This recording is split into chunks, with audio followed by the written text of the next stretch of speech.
Hey, we're a little bit late. We might get started now. I'll so, call Vern's the gonna sit meeting this to in order, so- please, and advise everyone that we are streaming live to the community. If everyone could turn off their mobile phones or at least put them to silent, and we'll get started. Everyone is present except Councillor Ewan, who I know always comes just a little bit late getting here from work.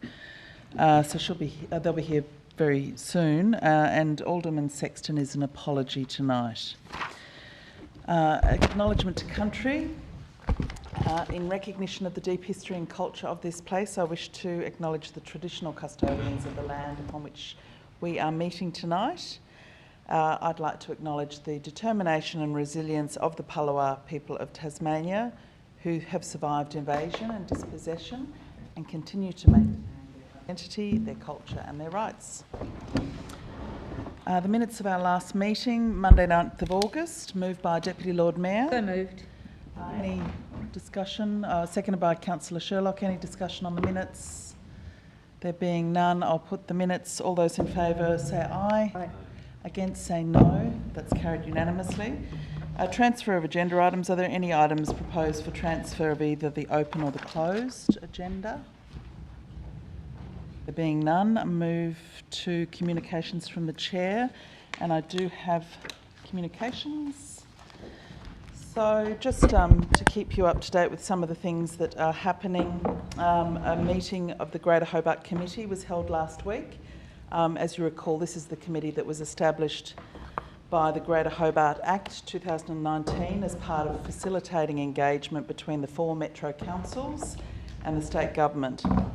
The membership of the committee includes the 4 Greater Hobart mayors, Minister Ferguson and Deputy Premier Rockcliffe.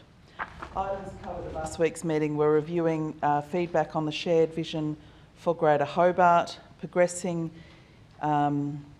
developing a metro plan and shared work that's happening across the city with waste. So a shared vision for Greater Hobart. So the vision is seeking to guide growth and development of Greater Hobart to 2050, and this vision was approved at the meeting. The goal of the vision is a first step for the 4 local government areas to see themselves more as one city.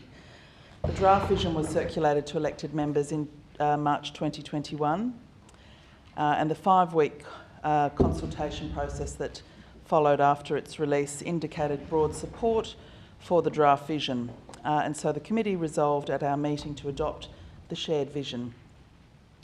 The final vision document will be attached as part of the minutes to this meeting.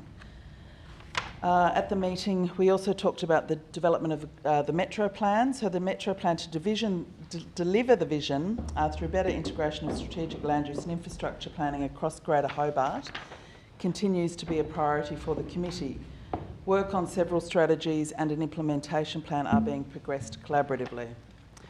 There is an elected member workshop on the draft Metro Plan that's happening next Tuesday, the 31st of August. Intergovernmental relations meetings, just an update on those that happened last week. The Honourable Roger Jench MP, Minister for Local Government and Planning, Environment, Heritage, Aboriginal Affairs and State Growth. The CEO and I met with Minister Jench last week. We talked about the local government reform process, the Code of Conduct review and the Council's own issues resolution processes, heritage matters, and other things. The local government reform process is still underway, with the terms of reference for the review currently being drafted and discussed with the different parties.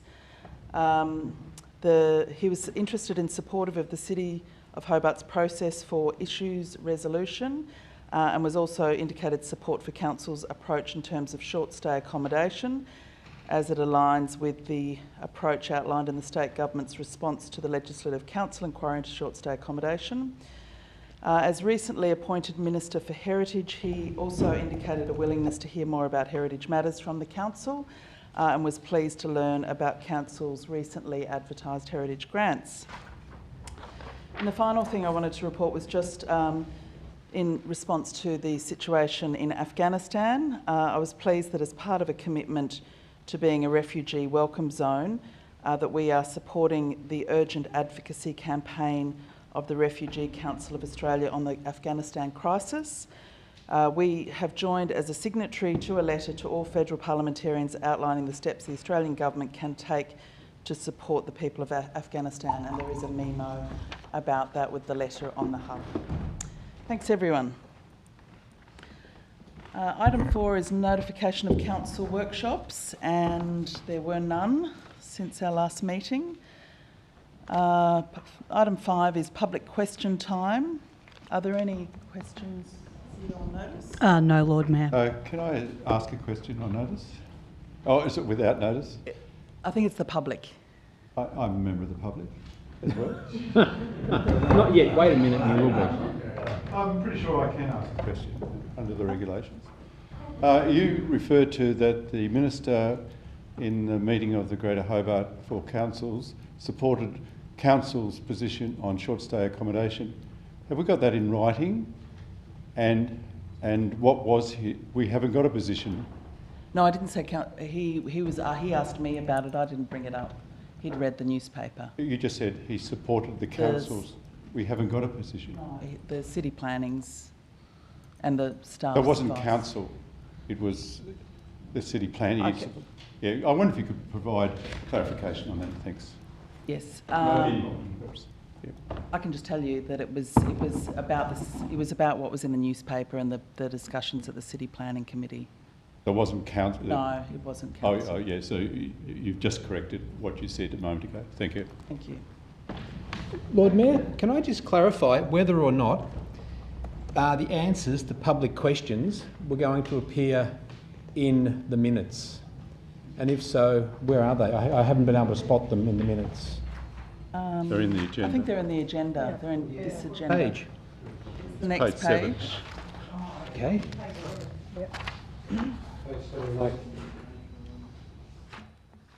Okay. Mm-hmm.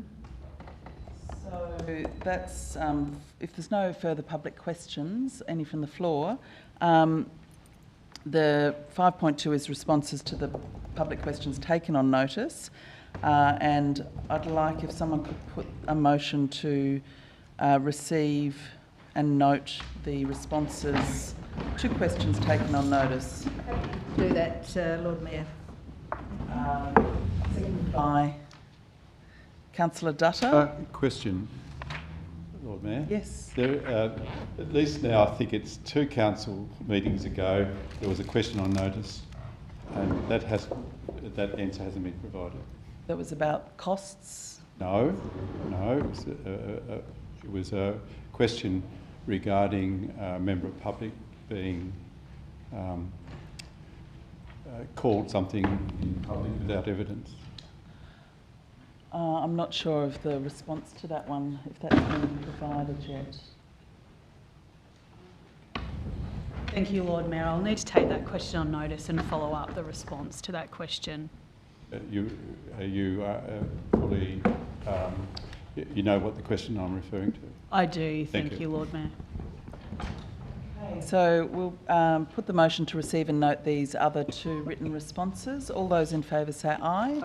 Against say no. That's carried unanimously.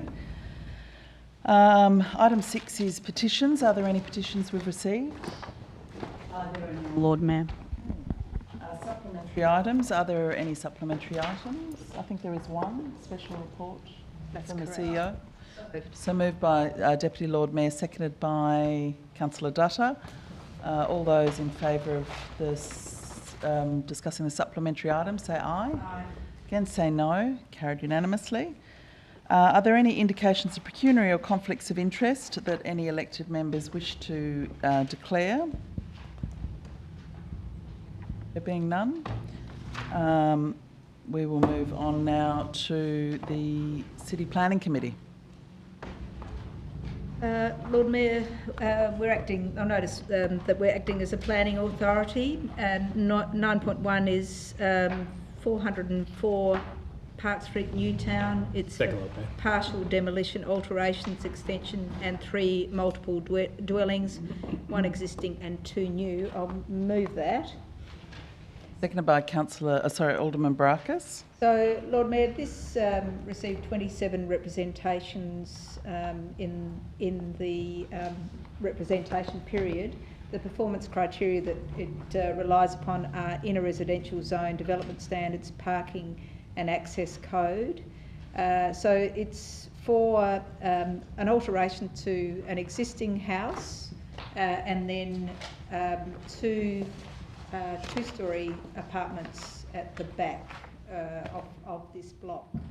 So specifically there's demolition of a rear garage and shed and chimney, retain and upgrade the existing dwelling, construction of 2 two-storey conjoining units in the rear garden. Each will have a single internal garage space, bedroom and living area on the ground floor, and 2 bedrooms with walk-in robes and ensuite upstairs. Private open space is provided off the living area in a walled deck squaring off the footprint of the units in the southwest and northwest corners, and the structure along with a narrow rear garden running between the units and the western boundary. Has 2 Juliet balconies and has a little discretion with the parking. Lord Mayor, I'll reserve my right to speak after that introduction, but I do have concerns in relation to these 2 dwellings as really pushing the building envelope. Certainly the discretions in relation to the private open space is of concern, particularly for one of the apartments not getting so much private open space, but we do have a recommendation from the committee for approval. Further discussion? Okay, I'll put the... Councillor Just Coates. a question, if I could, just remind me of this application, but to the director. But we heard that these are potentially pushing the building. Do these applications, do they fit within the allowable building envelope? Mr Noy? Through you, Lord Mayor, yes they do. Oh, thanks. Okay, if there's no further discussion, Councillor Harvey? Lord Mayor, yes, I found it hard to support these 2 new units. Under PD 8, it's now made much easier to push these sort of developments through council without refusal. And I'd just like to ask a question through you to the director. Under the previous scheme before PD 8, would these have been approved? Mr Noy, so under the Hobart Interim Planning Scheme? Look, there hasn't been an assessment of that, so I'm reticent to comment or to provide any meaningful response to that question. All right, okay. Yeah, I just see this as an overdevelopment of the site, even though it's been recommended for approval. And I can anticipate that we will see a lot more of these sort of developments and a lot more anxiety in the community. And also note that council did put in a representation, not sure when, I might confirm that with the director, against PD 8, which is what this has been allowed, this is facilitated. Mr Noy? Yes, Lord Mayor, we did put in a representation in relation to PD 8. And can the director just remind us what the nexus of the main point in that was? Yeah, look, unfortunately, I'm happy to circulate that representation, but I don't have the details in front of me. Okay, thank you. Yep. But anyway, just to summarise, it's really hard to support this development, even though it has planning approval and it sits within the scheme. However, it is an overdevelopment of the site, I believe. Alderman Barkas? Thank you, Lord Mayor. Through you, I've got a couple of questions. Just to confirm, through you to the director, just to confirm, PD8 currently is in effect. Is it, Director? Lord Mayor, that's, I assume you want me to answer that? Yes, that's correct. And through you again, Lord Mayor, to the director again, and under PD8, according to the officer's advice, what is being proposed is compliant. Lord Mayor, that's correct. It's a recommendation from the officers for approval. Thank you for that. And look, Lord Mayor, this is, I know the Councillor Harvey just said, he's concerned that we'll see a lot more of these kind of developments. I can only hope that we do. This is a development that is well and truly compliant. It's a development that is increasing infill housing development, which is something that council itself has called for, something that many in the community agree is one aspect or one part of the solution to us getting more housing supply into the market. And once again, and I've said this before, we have times, and I'm sure it'll happen again tonight, where we have applications that are recommended for refusal, and people in this chamber will say, if only the applicants put forward something that was compliant with the planning rules, then this would have been approved, so it's really on them. And now that we have something that's well and truly and clearly compliant with the planning rules, we don't really feel comfortable with the planning directive or the planning rules or the rules of the day. So we're going to vote against it anyway. So we need to be consistent in our approach to how we handle these planning applications, not just the way that we vote on these planning applications. We have something that will address a community need. We have an application that is compliant with the planning rules that are the rules of the day. And so I think, there's not much else that we really should do if we're being reasonable here other than approve this, or else let this be another one of these battles that end up getting fought in the tribunal and make us look a bit silly. So I'd be encouraging everybody to support this, Lord Mayor. Okay, if there's any further discussion, Councillor Dutta. Thank you, Lord Mayor. Just a question. Does PD8 override the planning scheme through you? Mr. Noy. Lord Mayor, it is part of the planning scheme, PD8. Okay, Alderman Briscoe. Yeah, just could the Director, through you, Lord Mayor, advise the Council or remind the Council of the two discretions that would be possible to refuse this?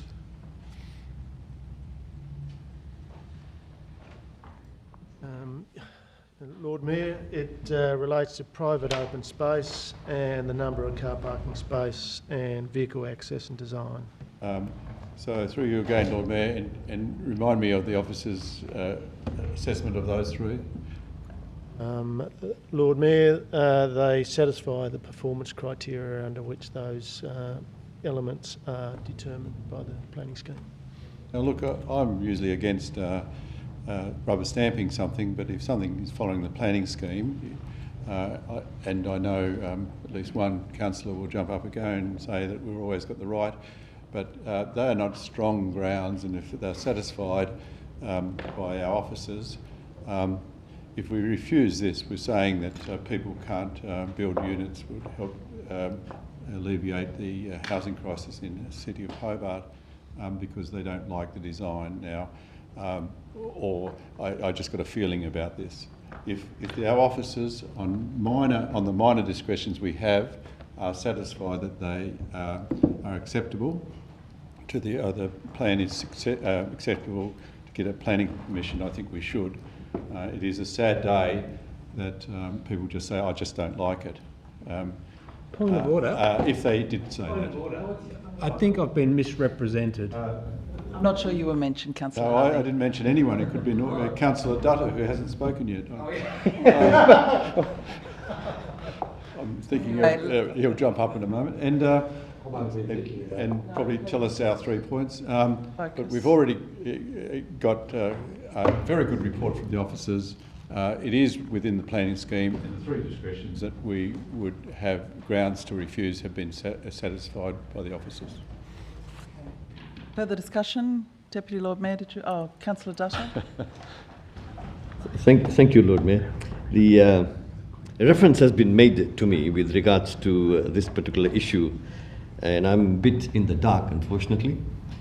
I have always been very strong when it comes to heritage matters and development, and I take that very seriously, and I do maintain a consistency, and I represent and really position myself when I go against something to say why I'm voting against it. I have looked at it in the committee, and I looked at the discretion with regards to car parking and open space. I had difficulty. I had conflicted within myself.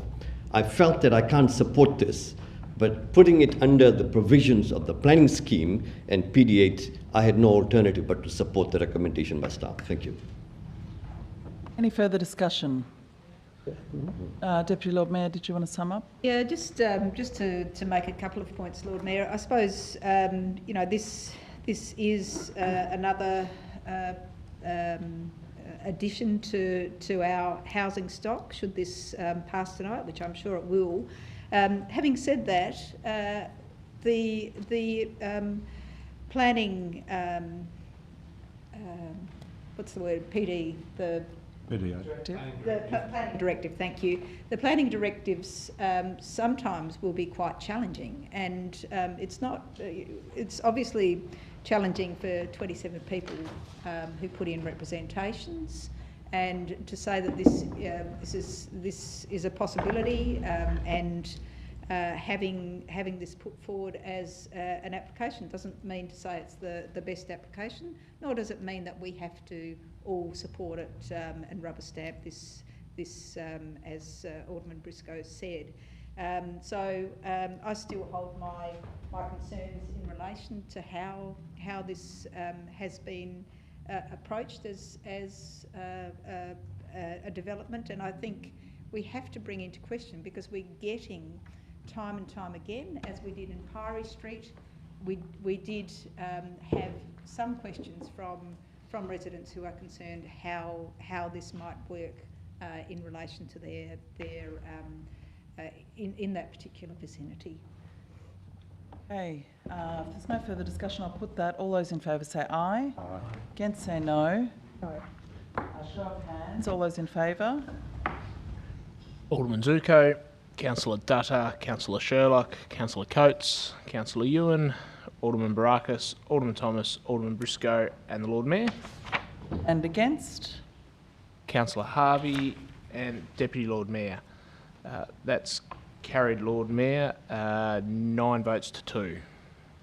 Okay, now moving on to item 9.2, 34 Proctors Road, Dunern. Deputy Lord Mayor. This is for application for retrospective partial demolition, and I move this for refusal. Seconded by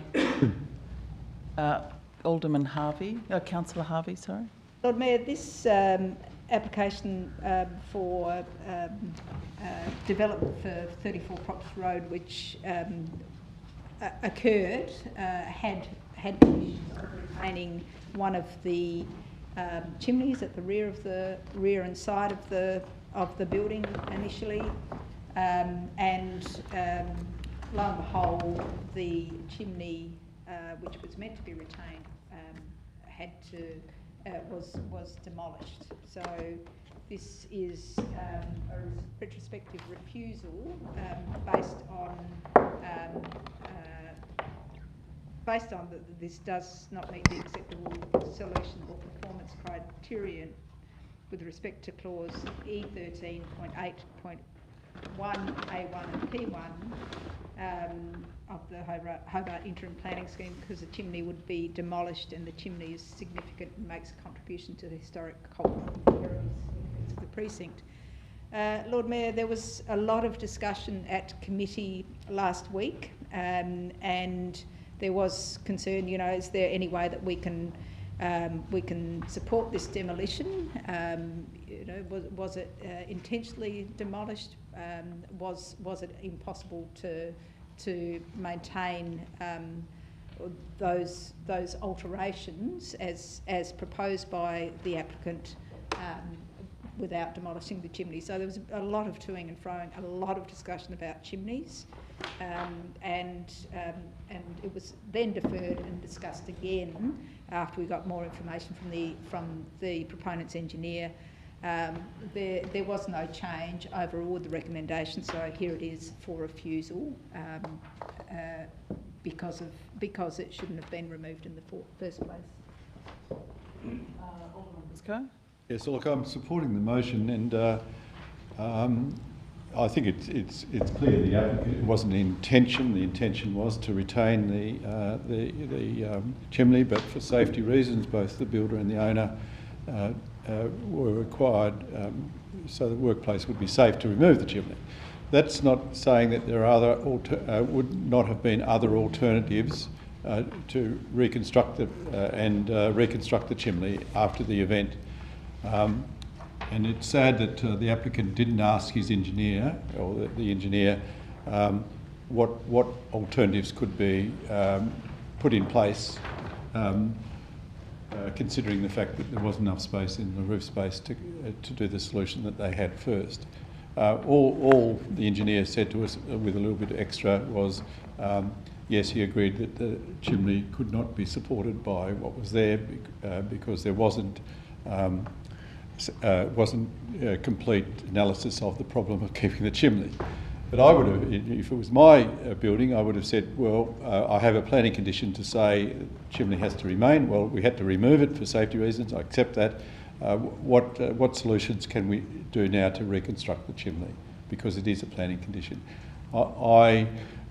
Whilst in normal circumstances, if it come before council whether the chimney could be retained and we had the decision, I probably would say, look, in the great scheme of things, let's not have a condition for the chimney if it had been applied for in the first application. But this retrospective, to remove that planning condition, but without the advice from an engineer, there are no other solutions, and there would be other solutions. I think we've got to insist that this planning condition be maintained, because whilst and I'm absolutely sure that the applicant is working in good faith and is not trying to do council over by removing the chimney, I still think that it would set a precedent that an argument could always put up, oh, we had to remove the chimney for safety reasons, but unless the engineers has explored, or their engineering has explored, other ways of retaining the chimney prior to it being demolished, I think the way it's turned out, this would be a retrograde step to remove that planning condition. So I support retaining that planning condition and refuse the application for demolition. Further discussion? I just have a question through you to the director. What happens if we refuse this? Like, sort of, what's the point, I suppose, of refusing application, given it's already happened? Yes, Lord Mayor. Firstly, the applicant will have a right of appeal, so there's an opportunity through that process for mediation to try and achieve an agreed outcome. If that can't be achieved, then it goes to full hearing. If it goes to full hearing and the appeal is dismissed, then it will be a matter for council to work with the applicant to put in place a solution for the reinstatement in some form of the chimney, as originally proposed by condition. Further discussion? Councillor Coates? Look, thank you, Lord Mayor. Most of us were at the planning committee, so I won't sort of read it, but I'd like to foreshadow a motion to approve. I guess I'd like to just touch on two things. I think Alderman Briscoe raised a good point, and he said that, look, it appears the applicant was acting in good faith, and I think that's true too. And look, the applicant has clearly embarked on this project. They've sourced an engineer and got designs to keep the chimney as per the advice of our council officers, and I think that's an important point. You know, this when our officers give advice and when people come to us in good faith, and then they go off and try and do that, we should expect that is followed. And the advice was pretty clear. It was heritage advice, and it said, look, we think that to maintain that heritage precinct, it is important to have the look and feel, including the two chimneys. But the applicant then went and sort of sought a way of achieving that What they didn't do actually is ask the question of, well, if it's not possible to keep that second chimney, because I need to modernise this house, because I need to put in, expand the livability and space and upgrade it, is it then of significant heritage? I mean, look, if it was the only chimney, you could argue that a house of a chimney in that area is very significant. But it's not the only chimney, they've kept the other one. So we're just dealing with sort of this extra one. It's arguably not even the most prominent one when you're actually looking at it from a streetscape. And I think that's a good thing to keep in mind. We know that the applicant went in good faith. We know an engineer designed a way to keep that existing chimney. And we do know that the builder, not the applicant, the builder, sent an email and said, look, I've got concerns about the stability of this. I've tried to implement a solution, it's not happening. And ultimately, I think the applicant was very remorseful that they didn't take that extra step of going a step further, but they had the builder emailing the engineer and the applicant saying, look, I've got real concerns, this isn't safe. And then again, they've done the right thing and actually come back to us and put in another application, retrospective one. But it does bring into mind that original advice in regards to the heritage. And the piece that was missing when they did that original advice is they never asked that question. Is that extra chimney of heritage concern? And today, if we refuse this, we're refusing it on heritage grounds. And I think by virtue of having to do this extra application, after it's been removed, we now know. We know this isn't of large community concern. There were no representations received. This is an area where, as we all know, we've dealt with applications in this area before, there is significant community input and concern in keeping this area the heritage precinct that it is. But I for one feel that this person sort of caught themselves in this bad situation, and we are a body that has the capacity to actually act within our discretion and say, look, I think the heritage officer perhaps did the right thing. They weren't to know there wasn't any community representation, and they gave the advice that you're best to actually maintain the two chimneys as is. The applicant has done that through arguably no fault of their own. The second chimney's come down. They've then gone and said, well, now we do have to ask the question. Let's advertise it. Let's say, look, we've changed because of safety concerns, but that second chimney now has to go. And not one person put in a representation. And look, I find that compelling, and I appreciate that they always err on the side of caution, and the heritage officer initially said, your best chance is to make it look exactly as it was. But I genuinely feel that for the next 100 years, if someone walks down that street and they look over the house and they see a chimney, they're going to think that is a heritage house. It's got a chimney. We know people had fireplaces 100 years ago. The world has changed. On the inside, the house is being modernised. The fireplace is no longer there. It's probably a very eco heater. But I think this is one scenario where we do need to use our discretion and, I would argue, a little bit of common sense and say, look, if we've got an original looking house with a chimney on top, that ultimately is the heritage value, and it adds to the streetscape, and it does add to it. And the original advice was very cautious, and the applicant, thank you, and the applicant, as best they could, followed along. We have advice that they've got an engineer to design a solution, they hired a builder to go out and implement that solution. And through no fault of their own, that solution didn't work. And I hazard to think that we're going to punish someone for trying to do the right thing when we have within our capacity the ability to maintain the heritage, but also find a good solution. Thanks. Alderman Zuko. Lord Mayor, a couple of weeks ago we were discussing a heritage matter in regards to a lift. Now we're discussing a heritage matter in regards to a chimney. And I just listened to what the director just said there. Potentially the applicant could take the matter to appeal. It could go through mediation. We could get a recommendation from the tribunal behind closed doors for us to give reconsideration to the item. It also could go to a full appeal. Could cost the council a few dollars over a chimney. But the applicant has endeavoured to do everything in their power, by the sounds of it, to rectify the situation. Councillor Coates just mentioned a little bit of common sense. I think sometimes a little bit of common sense has to come into play. The reality is, and I think one of the things of being on council for a long, long time, I've worked out one thing. Just about anything you do in this city has an aspect of heritage to it. A front fence, removal of a tree. We've got that many heritage listed properties in Hobart. We've got that many houses that have some heritage ramifications. But we're standing here tonight and looking at a situation where the applicant didn't just go out nilly-willy with a bulldozer and knock it down, was endeavouring to deliver what the expectations were through engineers, builders and all that. Now, if anyone knows the cost of engineers and builders and all that, it would have been a considerable amount of money being spent to try and rectify the problem. Could have we, as a council at officer level, I don't know, and I'm not having any attack on officers, sat down and tried to find a solution to this issue in regards to a chimney. Who knows, we could paint one on the top of it. I don't know.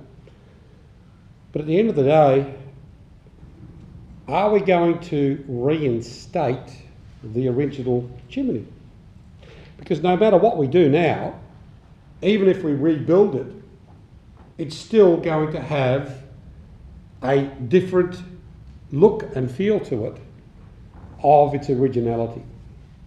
One of the things that I've learnt over the years in regards to heritage, trying to rebuild something doesn't necessarily give you exactly what you had in the first instance. So I'd like to put on the mind of our elected members to give consideration to this and say, situation occurred, the owner has done everything in their power to rectify the situation. The whole of house just about has been redone inside, and we're going to go through a potential process over a chimney in which will never be the same, irrespective whether or not it gets rebuilt or not.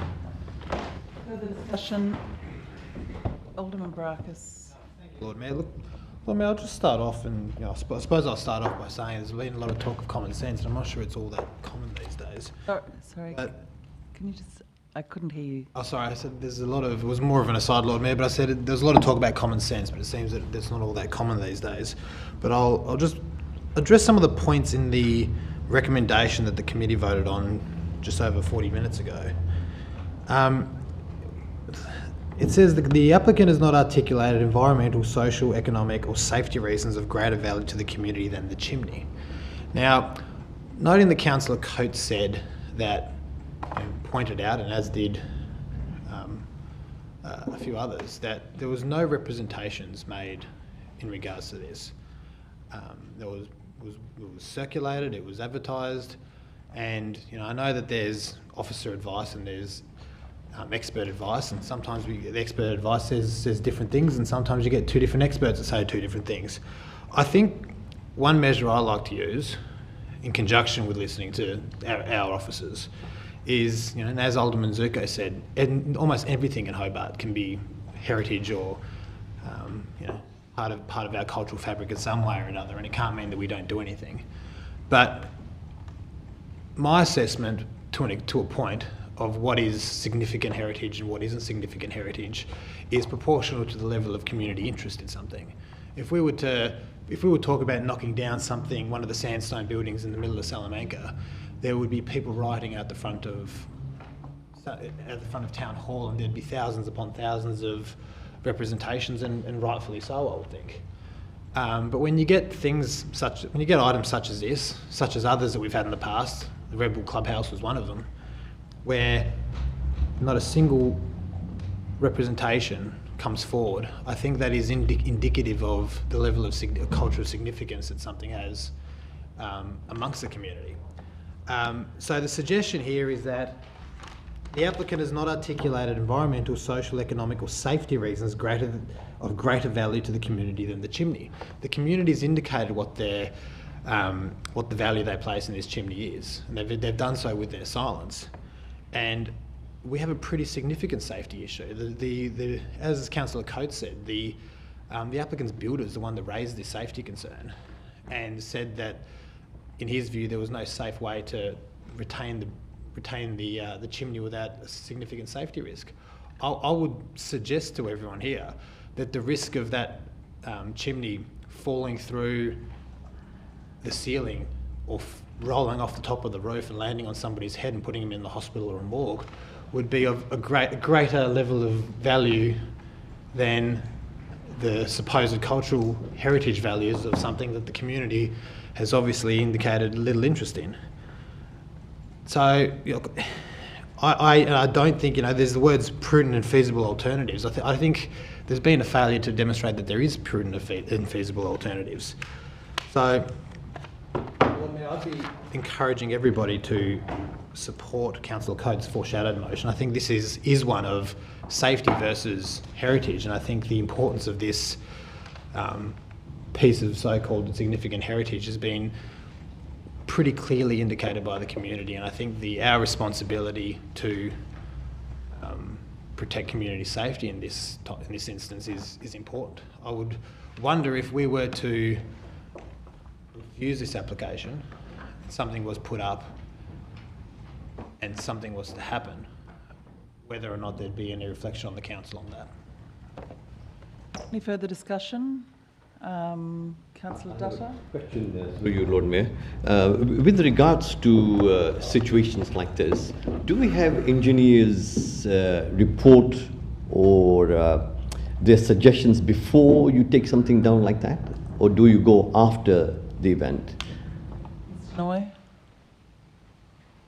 Lord Mayor, normal process would be to have that advice prior to demolition. Deputy Lord Mayor, did you want to sum up at all? No. I'll put that. All those in favour say aye. Aye. Say no. Show of hands. All those in favour.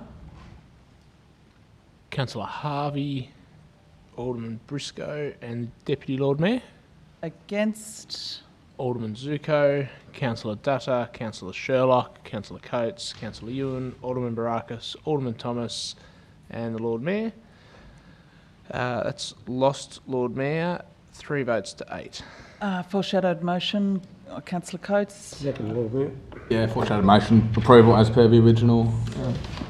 By Alderman Zuko. Is there any need for discussion? No. Do we have reasons for approval? Mr. Noy? I don't know. I mean, that's a matter for council, Lord Mayor, as you would know, but clearly there's discretion under the performance criteria under the Heritage Code, on which the elected members may choose to use. So they're just being the affirmative then? So the same motion but in the affirmative. Okay. All right. All those in favour say aye. Aye. Against say no. No. Show of hands. All those in favour. Alderman Zuko, Councillor Dutta, Councillor Sherlock, Councillor Coates, Councillor Ewan, Alderman Baracus, Alderman Thomas, Deputy Lord Mayor and the Lord Mayor. Against. Strange combination, isn't it? If we have any more votes, there'll be none left on that side. Votes to 2. Carried for approval. Yeah. Okay. Moving on now to item 10, planning, short stay accommodation potential planning scheme amendments. Do you want to move that? Yep. Okay. Lord Mayor, I move the recommendation as has come up from committee. Seconded by Councillor Ewan. Lord Mayor, I think it might have been a notice of motion from you and Councillor Ewan in relation to addressing some of the issues that come up to us or that impact the rental and housing, rental accommodation availability, and in particular looking at short stay accommodation and how we as a council might be able to rectify some of the issues that stem from that. And the report was quite detailed, and I thank Mr. Noy and his team for providing us with the information. A lot of it was, I think Marissa MacArthur was involved with that, so it was a cross-divisional report. And what clearly came back was that we as a council have means and mechanisms by which we can reduce the conversion of rental properties, and we know rental properties have been rental properties, and now they have been converted into short-stay accommodation within our municipality. And so we can use our planning mechanisms to do that, and we can continue to lobby the state government in relation to what they can do to try and reduce the impact that short-stay accommodation does have on that. Now, I'm not a host of any short-stay accommodation. I sometimes might use it elsewhere, but I'm certainly not a host. So I can speak with concern in relation to how this is impacting on the rental accommodation. And we know full well that we have a low rental vacancy rate. It's currently 0.6%.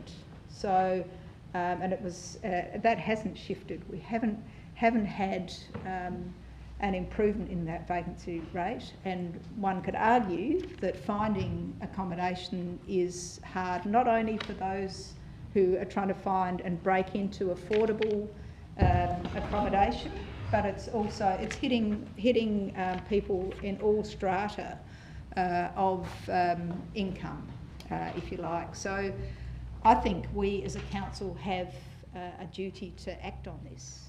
And I think that we as a council can use those mechanisms that the planning discretions can help with us. So I really highly recommend that we approve this recommendation. We act now rather than leaving it any longer, so that we can apply to the planning commission to have any sort of changes to the planning scheme, or to lobby the state government in relation to this. We do need to act, and I think this motion that we have before us, and I thank you and Councillor Ewan for bringing it to our attention. I think this is the time to act now. Alderman Briscoe. Thank you, Lord Mayor. Yes, the report is very comprehensive, but there are full of comments in it that there's not enough data. We don't know the effect of doing this. Some cities have tried similar things, and it may have mixed, if negative effects on properties. And I just refer to the report of 4.11.1. Housing availability and affordability is a highly complex issue, influenced by a range of factors, only some of which can be influenced by government policy. Now, I accept as a planning authority, looking at various suburbs to see, for example, when I supported getting the government to reverse the idea that Battery Point could have a whole heap of short-stay accommodation as a right. I supported that because we could see, because of its location, very quickly being taken over by short-term accommodation and lose the residential feel of that and atmosphere of that suburb. If we go to Lena Valley, if you had one short-stay accommodation house there, it would make no difference. Yet here, it's suggested in the motion, it looks like, that it's going to be whole municipality in part 1 to prohibit entire home short-stay accommodation use. Now, you can think of many scenarios. Someone in Lena Valley decide to help their family by going to Queensland for a year or two and use short-term accommodation income. to fund helping a family member who may be having a baby or whatever, and seeking for the house to be turned into short-term accommodation, knowing that the fact that they will come back. So that's one instance. Now, I refer to another part of the report, which I was thinking about this during the week. But if we, as a local government area, and we are the central location for tourists when they return, and there's none out there at the moment for various reasons, one we all know, that if we say no further short-term accommodation, this is 4.41 part 1, so if we prohibited entire homes, these impacts could include that entire home short-term accommodation demand could shift to other municipal areas, and probably the one stands to mind is Clarence, and that probably means the affordability issues are increased for adjacent locations, as the demand for listings appears to be strongly located. And now we've got a ferry there, the short-term accommodation whole house or whole residence could move to Bellarive and Lindisfarne, jump on the ferry, and they're out into the city. So I know that we try to be in a bubble. We try to do good things and seem to be doing good things, but this is the case of it should be a whole of state issue, not just the City of Hobart issue. I know the government is spending heaps and heaps of money on trying to get more social housing built, only held up by the availability of builders and land, possibly. I think we're trying to do the great things that really the state government should be doing. We shouldn't be the only one to do things like this, because I can think of scenarios. The houses here in Hobart become more expensive. That could be an effect. And reading the report, there's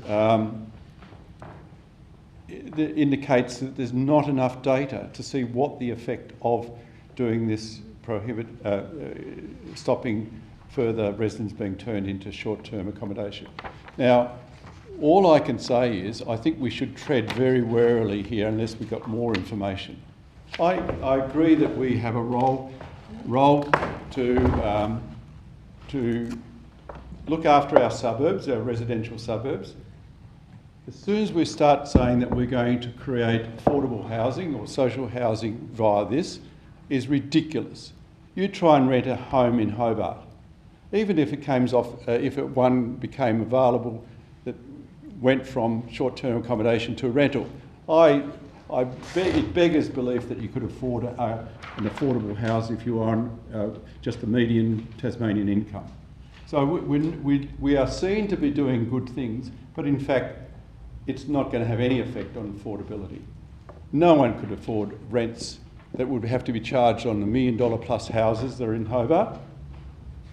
All I can say is, I think when we put this motion, I'd like the opportunity to be able to vote for some of them and not vote for others. In other words, sorry. I wonder if that could That's time. I wonder if it could answer the question. That's a question I ask. Could we vote separately on each of these? I think we probably can. We can. So you've agreed that it will go separately? Yeah. Yeah, thank you very much. Appreciate it. Okay, further discussion. Councillor Coates. Look, thank you. I just want to make two sort of broad points on this item before we all go to a vote, and it's something I hope members will think about before they vote. And the first one I want to talk about is, I guess, the urgency of this. There's been a lot of work that's done here, regardless of what necessarily happens tonight. That work still exists. The report exists. We can all go it, and if need be in the future, we can go back to it. But I guess I'll start off talking about urgency by saying we spent a lot of money and time. There was a huge amount of effort put in to create a whole bunch of dashboards, and we created these social inclusion dashboards, ultimately to give us as decision makers better information and better data. And luckily for us, one of the key things they were looking at was housing supply. And And look, what this shows is that June, the latest month it's available, and this is on the Hobart City website right now, there's 816.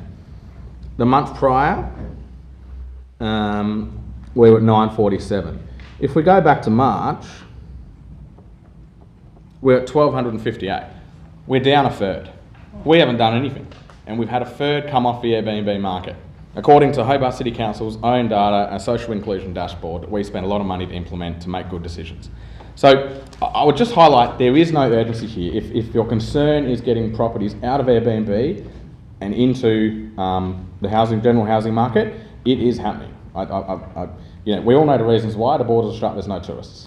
The demand for that market is run up. Notwithstanding the fact that we've had hotels taken out of the market due to quarantine hotels, the supply of Airbnbs is, and it's across Greater Hobart I should say, but it is dropped by a third on our own data. And that ties me into the second thing, and this is where I think, unfortunately, if we do act urgently, we're going to sort of cut off our nose to spite our face. If our concern is to get properties back into the general market, the number one thing I think we would do to stop that from happening would be to flag that we're going to potentially advocate that you can't have this purpose. We're going to go out and promote that we think this isn't an approved purpose and you're not going to get those permits anymore.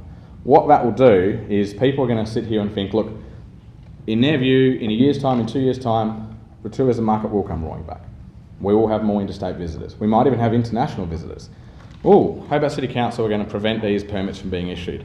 I will get in now. And we're going to see, of course you would, everyone would. It becomes a value on their house. So people who, if we were to ban it, the existing permits, those properties automatically become more valuable. It's almost like pardon the generational hit here, but it's almost like a baby boom enrichment scheme, you could argue, at the expense of Gen Y.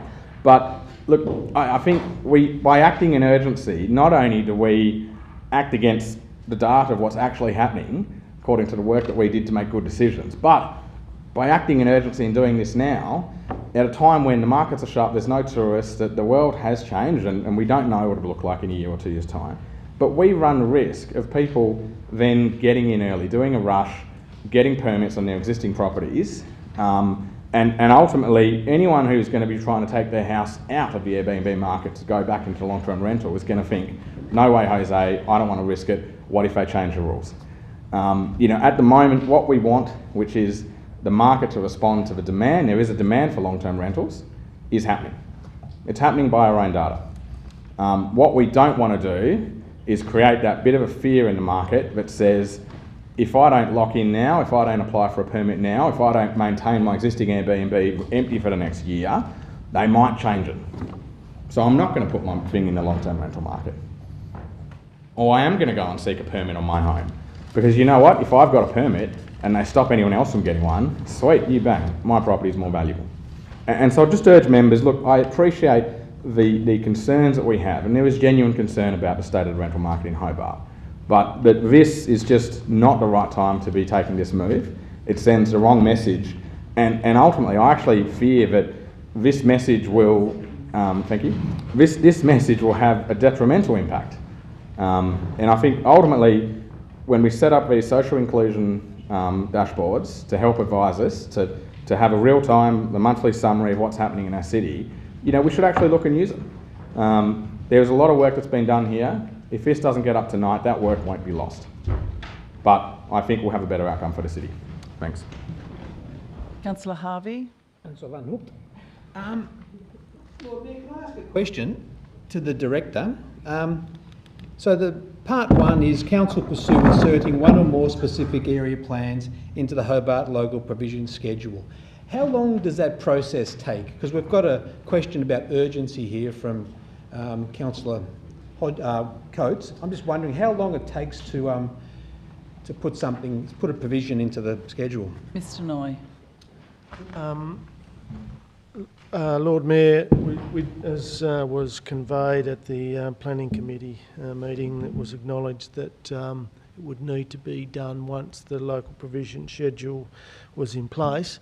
We don't envisage that will occur until the end of probably next year. So, so it's still a year and whatever's yes. left in this year. So It's not something that happens overnight. So there needs to be a long build-up time, I think. So that, I think, answered Councillor Coates' question. A point of my question was... point of clarification, sorry, if that's okay. The question wasn't how long it takes to change the rules. The question was, if we flag that we're changing the rules in a year's time, how many people will apply for permits today? Well, that's okay. I guess that's like anything. If you're going to change the rules, people, look at what the impact potentially could be.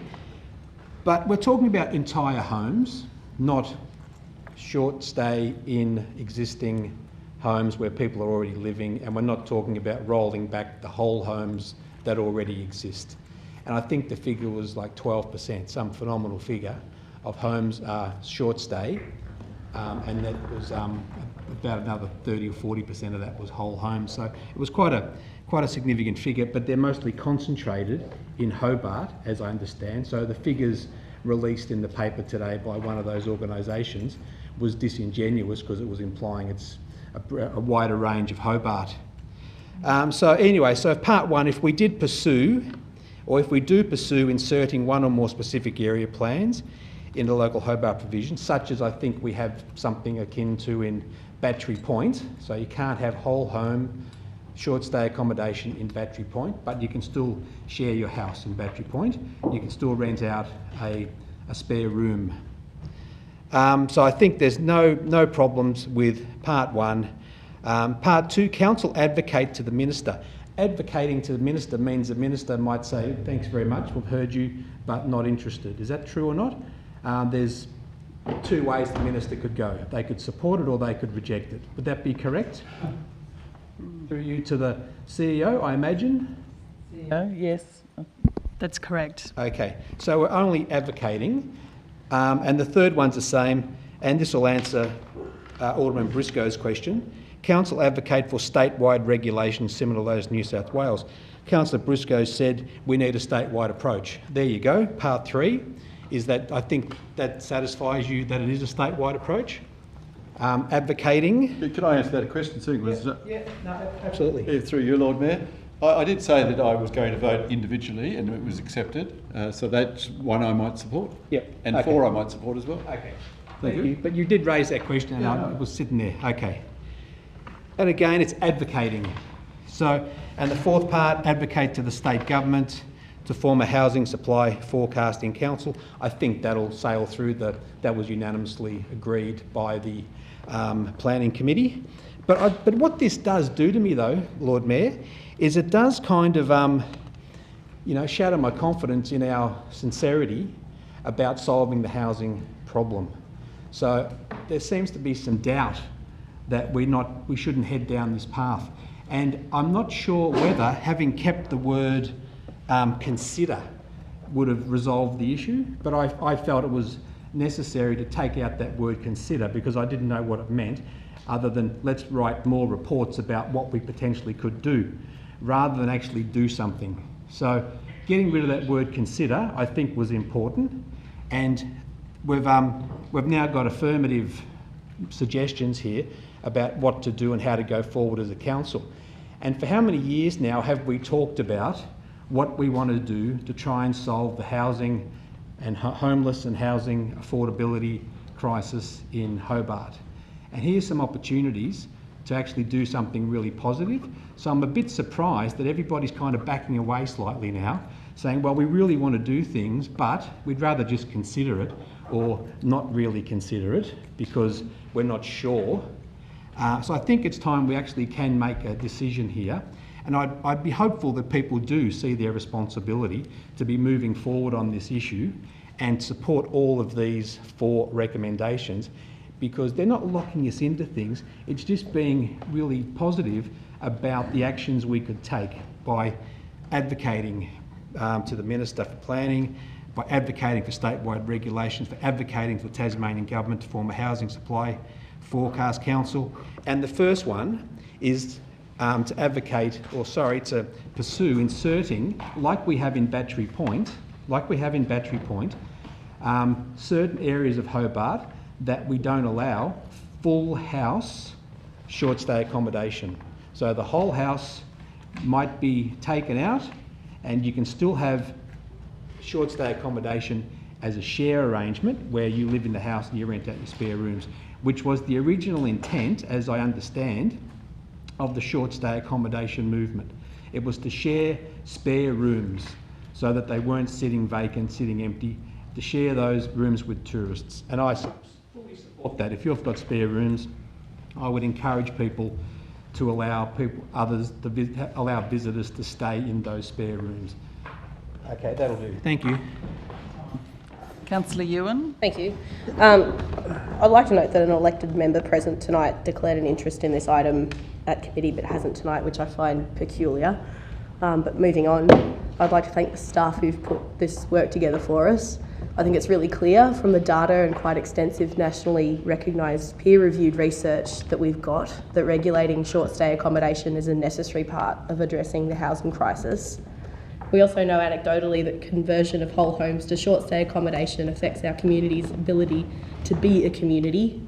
And I, along with many others of you around the table, I'm sure, know people who've lost their long-term homes when owners have decided to put profits before people and take their investment properties off the long-term rental market. But since we don't live in Jax's social democratic paradise yet, I'll commend this motion to you. This proposal would have no impact on anyone who rents out a room or a granny flat in their own home while they're hosting, or anyone who rents out their home while they're away on holiday. No permits are needed from council to do this now, and this would not change. Of the approximately 440 owner investors in Hobart who have an existing planning permit to run a self-contained non-hosted Airbnb property, no permits would be removed from anyone who has one. The proposal would only seek to restrict new planning permits for investors setting up self-contained, unhosted visitor accommodation in certain parts of Hobart, expanding the rules, as we've already heard, that exist for Battery Point, which I believe every area in our community should have the right to, in the interests of fairness, equity and consistency. Why should it only be the wealthy and well-connected who can advocate for and have their needs met? Before anything goes ahead, the Tasmanian Government's Planning Commission would have to sign off on the proposal and involve hearings allowing people to have their say. We're considering this policy to try and manage the growth of housing being taken out of the long-term rental market and converted to short-stay accommodation. A jury found recently that Hobart City Council had lost 12% of its long-term rental market to visitor accommodation in just a couple of years. In response to the comments around the market self-regulating, these properties are only being offered on short-term 3 to 6 month leases, indicating the owners have no intention of those properties remaining on the long-term market once restrictions ease. Housing services providers like Colony, Salvos and City Mission will back me up on that one. This will have a positive impact on housing affordability, as the argument that some of the more conservative members around this table like to use consistently with regard to housing supply reducing costs, this work would increase housing supply. So it will have an impact on housing affordability.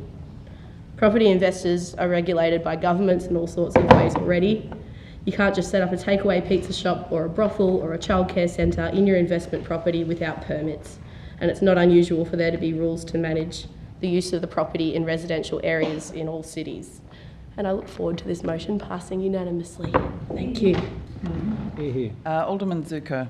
Yeah, Lord Mayor, there's been words like duty to act, and I agree with that, and sincerity in solving the housing problem. Will this solve the housing problem, or will it create further problems for the council?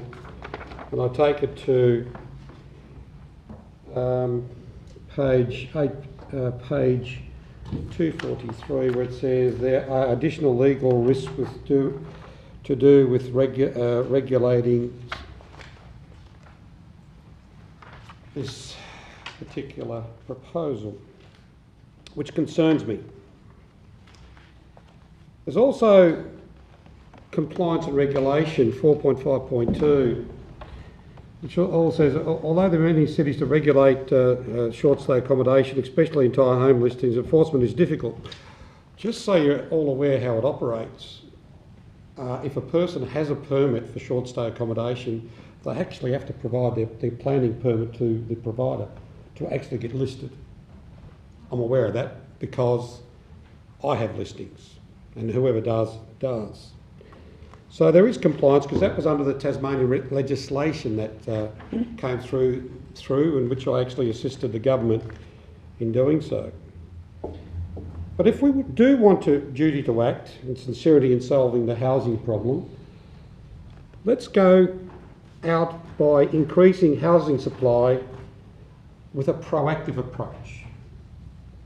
See, we all want to see more people being able to live or rent in the city of Hobart. If we do so, I actually put a notice of motion up quite a number of years ago, which got lost somewhere in another lot of other motions that were all put together, in which I push two things. One, to increase density and to give increased density to developers who provide rental accommodation for a period of 10 years and also who provide in that increased density and spot rezoning, who provide some affordable housing. And I gave the example like this. On a small parcel of land of 1,000 square metres, you can only build 3 apartments roughly. But if you allowed that developer to build 5, and out of that 5, and I've seen this happen in Victoria, out of that 5, those 2 extra ones remain on the rental market for a period of 10 years. That helps the market. I actually put the same example onto medium and larger developments, where there could be a percentage of increase ratio to a developer, which probably could see in a development of 30 apartments, 5, 6 or 7 or 8 increased density where they remain on the long-term rental market. To me, it's about being proactive rather than what we're doing here is being reactive to what we think is a problem over here. But what we should be doing is saying, how can we boost the market? And that's what we're not doing.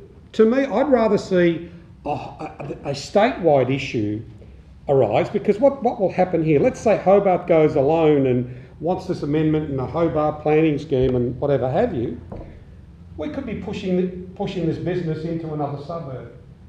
That's why, to my point of view, just four small councils in the Greater Hobart is not to go. We should have one major council and we probably wouldn't have these problems. The other thing that's quite interesting, Lord Mayor, is the University of Tasmania has just advertised one of their properties for lease for the next 5 years, smack in the centre of Hobart. We as a council could actually, in one fell swoop, if we were really wanting to duty to act and sincerity in solving the housing problems that we have in the city. 30 seconds. Yes, I'd like an extension of a minute, please, Lord Mayor. Thank you. Seconded by Alderman Barakis. All those in favour say aye. Aye. Against say no. Carried unanimously. Being proactive, and if we really, really want to do something, why doesn't the council give consideration to actually leasing that and doing something for those people who are homeless? Here's an opportunity of us being proactive. Yes, we're not in the housing market, but what I'm trying to say here is what we need to be doing is doing things in a proactive approach. And I would say, Lord Mayor, that if a report came forward for us to give consideration, if we could make it work so it wouldn't cost the ratepayers of Hobart to lease that property, to be able to at least for 5 years assist, I would seriously look at that. If the dollars and the economics of it worked that the council wasn't losing any money. So they're the types of things that we should be looking at. We should be looking at increasing density. Maybe I should put that notice of motion back up because that helps the housing market. Let's look at potentially the hotels that the university wants to lease out. And let's look at other ways. I think this should be just simple. It should be one thing. Let's write to the government, right, on a potential of looking at a whole of state review of this situation not just by this council. So I just can't support a lot of things that are being proposed here, because I think it's a reactive, not a proactive approach. Alderman Thomas. I've taken my time, Lord Mayor, listening to my colleagues, and I thought it might have been one of those debates it might be handy to stay out of, but I'll jump in for a process. There's a lot of goodwill in the motion that's been put forward, but as Alderman Zuko has just said, and emanating and reflecting some of the other comments around the table, whilst Western civilisation has certainly moved to making this issue of housing affordability, homelessness, rental affordability, having a roof, which is everybody's primary need, and it should be provided, it did start initially at the state level or at the federal level, providing the Commonwealth State housing assistance. We have an amazing situation in this state where we are constantly 5 or 6 years behind. I'm not leaving, I'm just walking. 5 or 6 years behind the rest of Australia with our state legislation to protect the rights of people who deserve a roof over their head. And I know you've been advocating for it, Lord Mayor, and I know that Councillor Ewan has done a great job, and Councillor Sherlock and others. And I hear the words ringing in my ears from Councillor Harvey, come on Damon, be on the right side of history.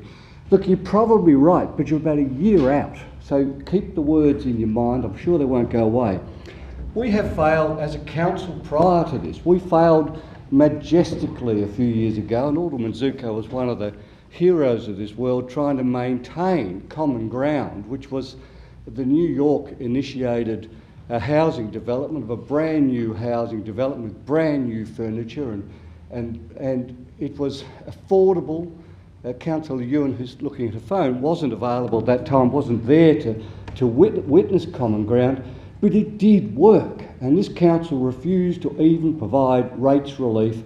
And whilst we went out and we spent $1.8 million, or we agreed to provide the accommodation down at the Youth Ark, to the overnight safe shelter, we ditched common ground. We were the only city in Australia, the only city in the world that failed common ground. And every other city, including Victoria, has just increased common ground by 3 properties. If we look at what's happening in the state now, and it's really important, because let's not try to do stuff at a local level and give state government the right to get off the hook.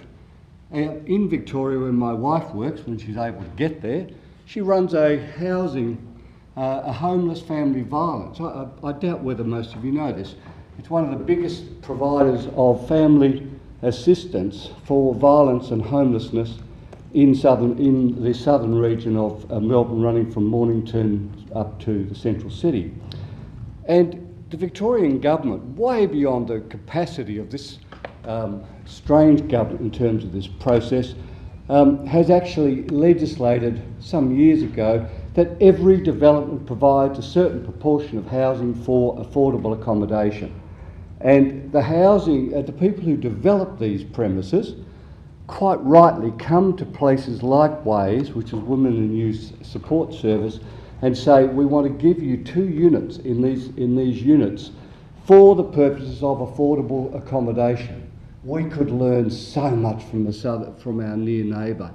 And I don't think and that works brilliantly.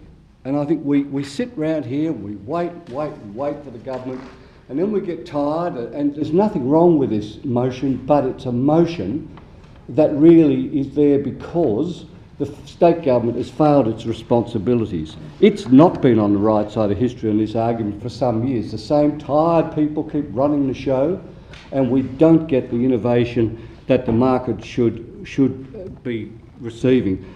Governments, we need to be very careful before we constrain the economy without evidence, without facts, without the information to support what we're trying to do. So we might be on the right side of history in a few years' time, Councillor Harvey, or next year even, if the state government stops, it doesn't act. But we should be actually calling on the state government through the press, if they still bother recording these meetings, and get to the state government and say, please follow what's happening elsewhere. Let's try to get over the shame that this council, because of politics, did by ruining Common Ground and killing it. Let's get up on the front foot and make the state government start doing what it's meant to be doing. We have a CEO, the second best CEO in Melbourne, we were told at one point, in Victoria, who's come here. She knows what happens in Victoria. We got the She best. knows. She knows. I think we got the best. Yeah, all right. She knows. She knows what happens in Victoria, and I reckon we ought to ask her to give us a workshop and talk about what's happening in the real world. Which way are you voting? I think you can see that, Bill. Barakis. Thank you, Lord Mayor. And Lord Mayor, I think I'll just start by just correcting one of the figures that the Deputy Lord Mayor pointed out. I think she referenced that the current rental vacancy rate was 0.6%. The rental vacancy rate as of June, which is the latest, is 0.4%. So it's actually not. Point of order.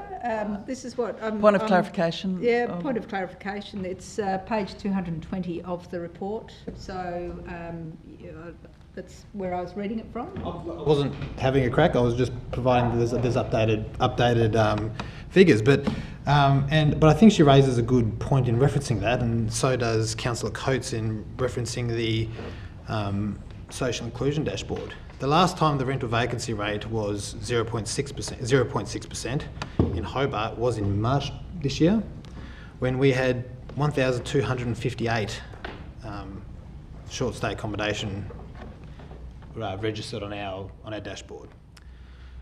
The current number of short stay accommodation in Hobart, according to our dashboard, is 816, which is a pretty significant drop. And since then, the rental vacancy rate in Hobart has actually worsened or reduced down to 0.4%. So this notion that it's a simple equation, more short stay accommodations mean lower vacancy rate means less affordable houses, clearly doesn't ring true at the outset in the local case. It's almost as if there's a pretty complex puzzle here being played out in the realm of housing and housing affordability. There's a number of factors. Is it short stay accommodation? Is it mainlanders fleeing the mainland and moving into Tasmania? Is it difficulty in getting applications approved for residential development? There's a number of reasons why we have issues with affordability. And to suggest it's one element, I think, is a bit simplistic.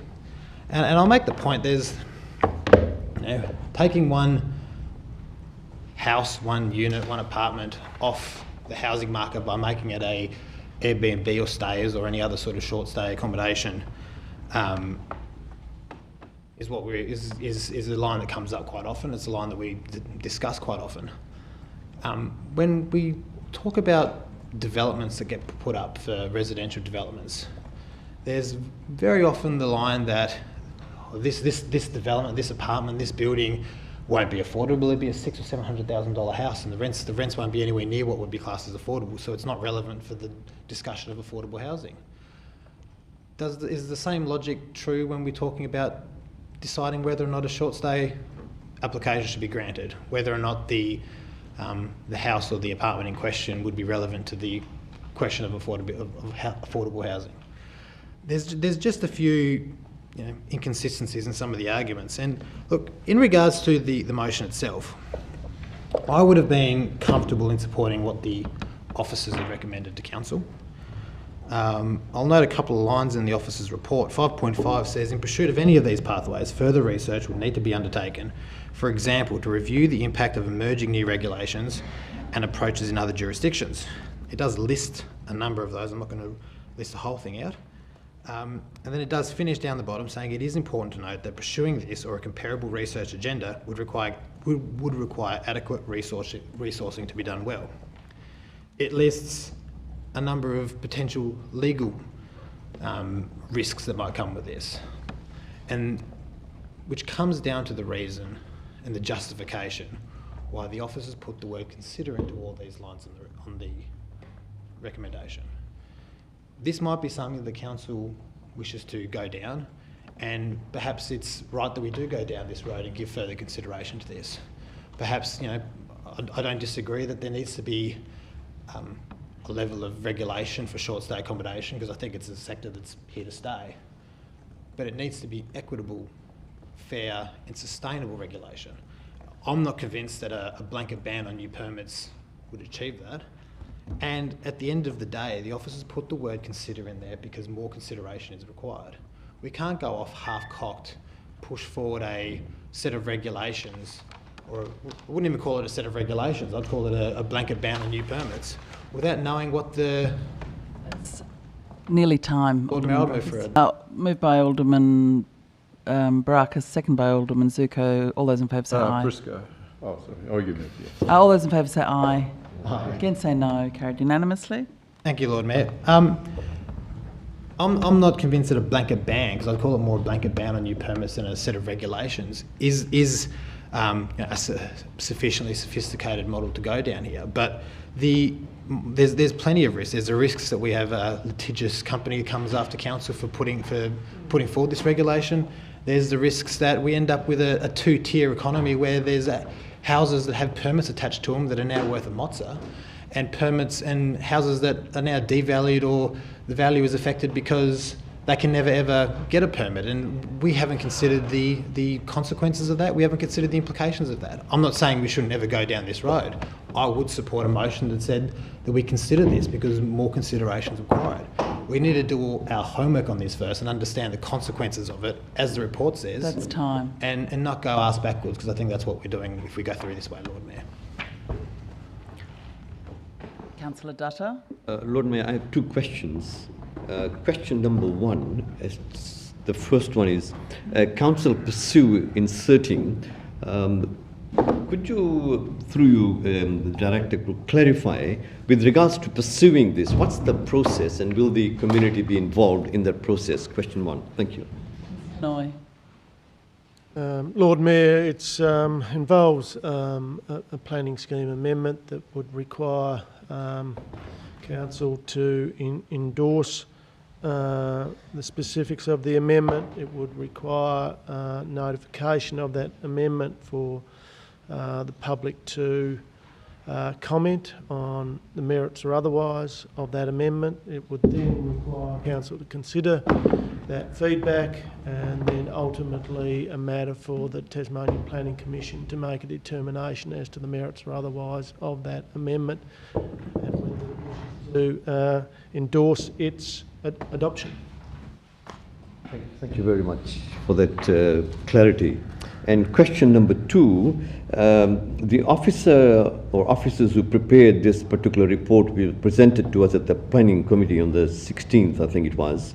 The question I have is this: now, is there a correlation between conversion to short stay accommodation and rental housing or affordability? Is there a correlation? Mr. Noy. As the officers have alluded to, it is a complex issue. The issue of housing affordability, or the availability of housing, it is, you know, it's supply and demand. It's a whole range of issues, but I think the evidence does suggest that by removing housing from the long-term rental through short-term conversions to short-term accommodation does have an impact on the availability of long-term rental accommodation. Thank you once again for that clarity with such preciseness. Lord Mayor, I have heard the arguments as well, like everybody else, and I'm of the view that the issue here is the whole house we're talking about. That is the issue for me. And for me, it is not a reaction. It is a response, because the council, in fact, was given a report that took quite some time, weeks and months, to do this. So it's not a reaction. It is a response to a particular situation that we have, where all of us realize that, in fact, it is not just the prices of houses or building approvals. But there are other factors that cause that. The international students, there are others who are coming here and they get extra 20 points as a regional place. And it can go on and on, there are other factors. But this is one, as we have heard from the director, there is a correlation. It is the evidence. It is not simply anecdotal evidence, but it is empirical evidence that supports this. And so therefore, for me, it is not a reaction, but it is a response to a report that we have. And it's a very thorough report, a very detailed report, and it's got some very good facts. Second point is this, for me, the recommendation here very clearly states, which Councillor Harvey so clearly articulated, that recommendation number 1 is simply pursuing this particular idea or suggestion, and it will go through the processes. The community will have a say, and the final say will be with the Commission, as we have heard from the director. So we're simply pursuing this. That's all we're doing, putting in train a particular process to see where it will go. And then 2, 3, and 4 for me has been stated very clearly. We're simply looking at the recommendations here. It's only advocating. And I don't see any problems there. You know, we are not pushing through and making decisions here to change things. We're simply advocating 2, 3, and 4. And I'm sure I don't see any controversy in that. And I'm happy to support this. Thank you. Any further discussion? Just a question for you to the Director, Baracus. Lord Mayor. Director, can you speak to the reason why the word consider was included in each of those items in the original recommendation, and did it have anything to do with the complexity of the issue, as you called it? No. Lord Mayor, the use of the word considered was used because this is a policy council. Normally use those sorts of wording in policy decisions. That's Alderman Briscoe. Sorry. Between Baracus and Briscoe, was it? I don't mind what I get called. A question through you, Lord Mayor, to the Director. It seems like the Director is the only person we ever get to speak on that. Local provision schedule, does that refer to the whole municipality, or which suburbs have you in mind to pursue if this passes tonight? No. Look, we would no doubt give the elected members options in relation to that. We do publicise a heat map of locations where visitor accommodation, short-term visitor accommodation has occurred over time. That could be an indicator of what we were to look at, but it may be the whole residential zones within the municipality. It would be a matter for ultimately for the council to determine. Further discussion? There's no. Sherlock, no? No. Okay, I'd like to say a few words. So it's been a good discussion, I think. Lots of good ideas about housing policy generally, as well as this particular process and issue. And as decision makers, it's not unusual for us to have to weigh up conflicting information being provided to us. But in this case, we have evidence being provided to us by some of the most qualified housing policy people in the state and in the country, some of the best, most balanced, most evidence-based material on which to base our decision. And they have said we need to act. Shelter Tasmania is the peak housing and homelessness group in Tasmania. They have urged us to accept recommendations. They have been working on this issue, this growing problem which has been growing exponentially as taking housing supply out of the rental market in Hobart for years. I've been talking to Shelter about this for years. They said it makes a lot of sense to do this in a tight housing market. Their letter to us explained that they support the development of planning mechanisms to help curb the growth of short stay accommodation where it is displacing much needed longer term rentals.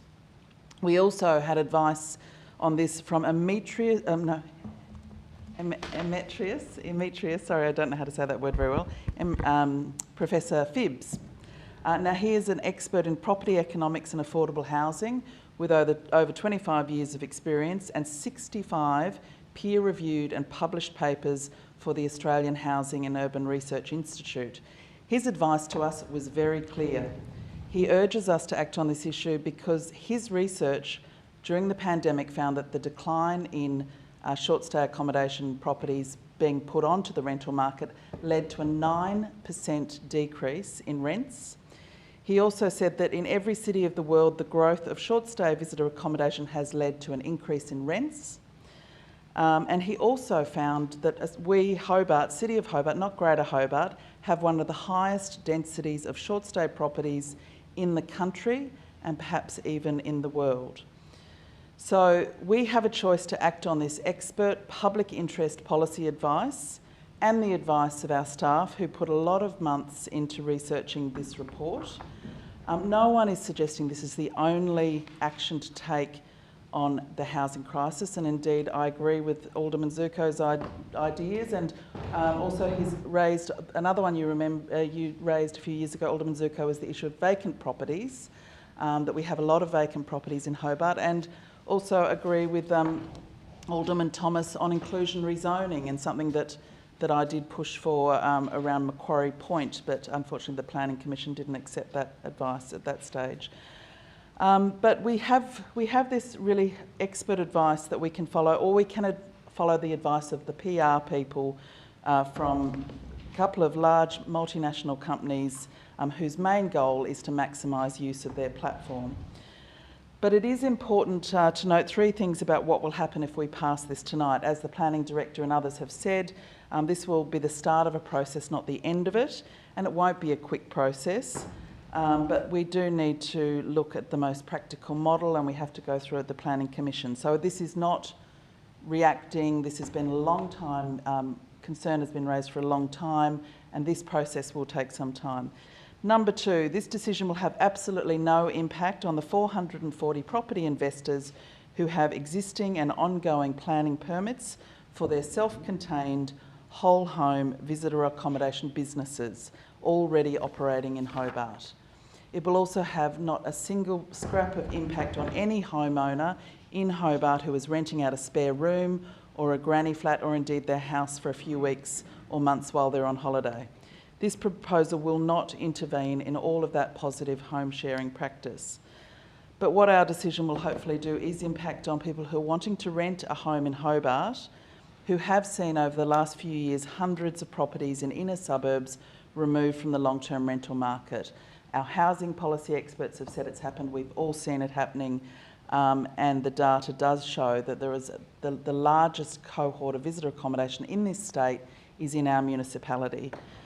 So I do think that what our decision is, by taking this decision, it is a meaningful and effective decision. Sure, we can lobby the state government, but there have been two parliamentary inquiries that touch on visitor accommodation, and the state government, including the Minister last week, has said that they want local government to act. They want local government to go to the Planning Commission to prove that there's a problem in the municipality and to deal with this locally. That's what the government has said. And so we do need to be proactive. And I think renters are looking for leadership, and they're sick of us twiddling our thumbs, and they do want to respond.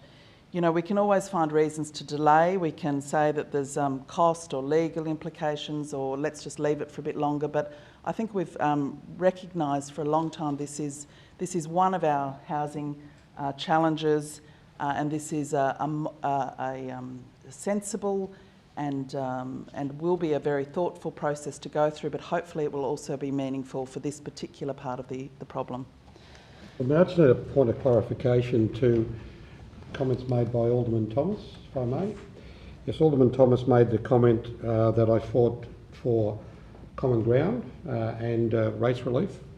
But he failed to mention that I was actually, through my notice of motion, that the building there at Common Ground came to fruition. Thank you, Alderman You didn't Zuko. mention that. No. Just so that there was a little bit more to that. Deputy Lord Mayor, would you like to Just say? adding a little bit more to your sure. Yeah, thank you, Lord Mayor, and it has been a fulsome discussion. I also wanted to say something about Common Ground, in that Common Ground is actually still, or the property is still being used as supported accommodation. I went on the CEO's sleep out the other night, and we went, I think you were there at the time, Alderman Baracus, didn't see you sleeping out, but next time.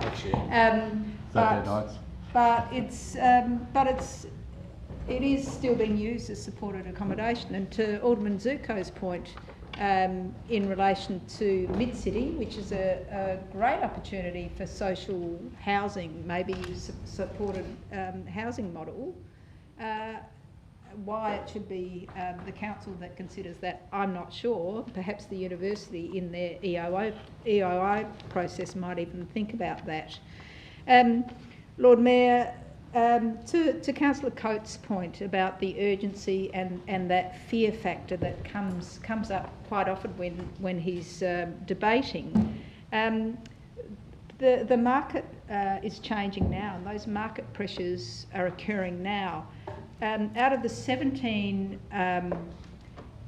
listed on the council's website for currently advertised, so there's only 17 things which are currently advertised. 29% of those are for visitor accommodation. So the problem is now. It's not something that we should just bat away and not worry about now. We, as you've said, need to be bold. We need to do this. We are policy makers. We will be leading the state, and we will be filling that void where the state government isn't acting. So it's really important that we do use these levers to make those changes. And again, council has that ability to act, but remembering individuals also have an important role to play as community members. So those people who might have visitor accommodation, I'm talking to you, you might consider converting your visitor accommodation places to rental properties. That would help solve the problem as well. So I commend the motion. Okay, so we're doing them as separate. I'll put the first item first. All those in favour say aye. Aye. Against say no. No. Show of hands, all those in favour of item 1. Councillor Harvey, Councillor Dutta, Councillor Sherlock, Councillor Ewan, Deputy Lord Mayor and the Lord Mayor. Against? Alderman Zuko, Councillor Coates, Alderman Baracus, Alderman Thomas, Alderman Briscoe. That one's... That's carried, Lord Mayor, 6 votes to 5. Item 2, all those in favour say aye. Aye. Against say no. No. Show of hands, all those in favour. Councillor Harvey, Councillor Dutta, Councillor Sherlock, Councillor Ewan, Deputy Lord Mayor and the Lord Mayor. Against? Alderman Zuko, Councillor Coates, Alderman Baracus, Alderman Thomas, Alderman Briscoe, and that's carried, Lord Mayor, 6 votes to 5. Item 3, all those in favour say aye. Aye. Against say no. I think I heard some no's. Show of hands, all those in favour. Councillor Harvey, Councillor Dutta, Councillor Sherlock, Councillor Ewan, Alderman Briscoe, Deputy Lord Mayor and the Lord Mayor. Against? Alderman Zuko, Councillor Coates, Alderman Baracus and Alderman Thomas. It's carried, Lord Mayor, 7 votes to 4. And item 4, all those in favour say aye. Aye. Against say no. Carried unanimously. Okay. Moving on now to item 11. This should be less controversial, Lord Mayor. Maybe. Lord Mayor, I'll move the item regarding delivery vehicles and not... Councillor Sherlock. So essentially, Lord Mayor, this motion is not to pursue any more or use any more officer time looking at how we would pursue or further regulate the food delivery vehicles. A lot of it's out of our remit.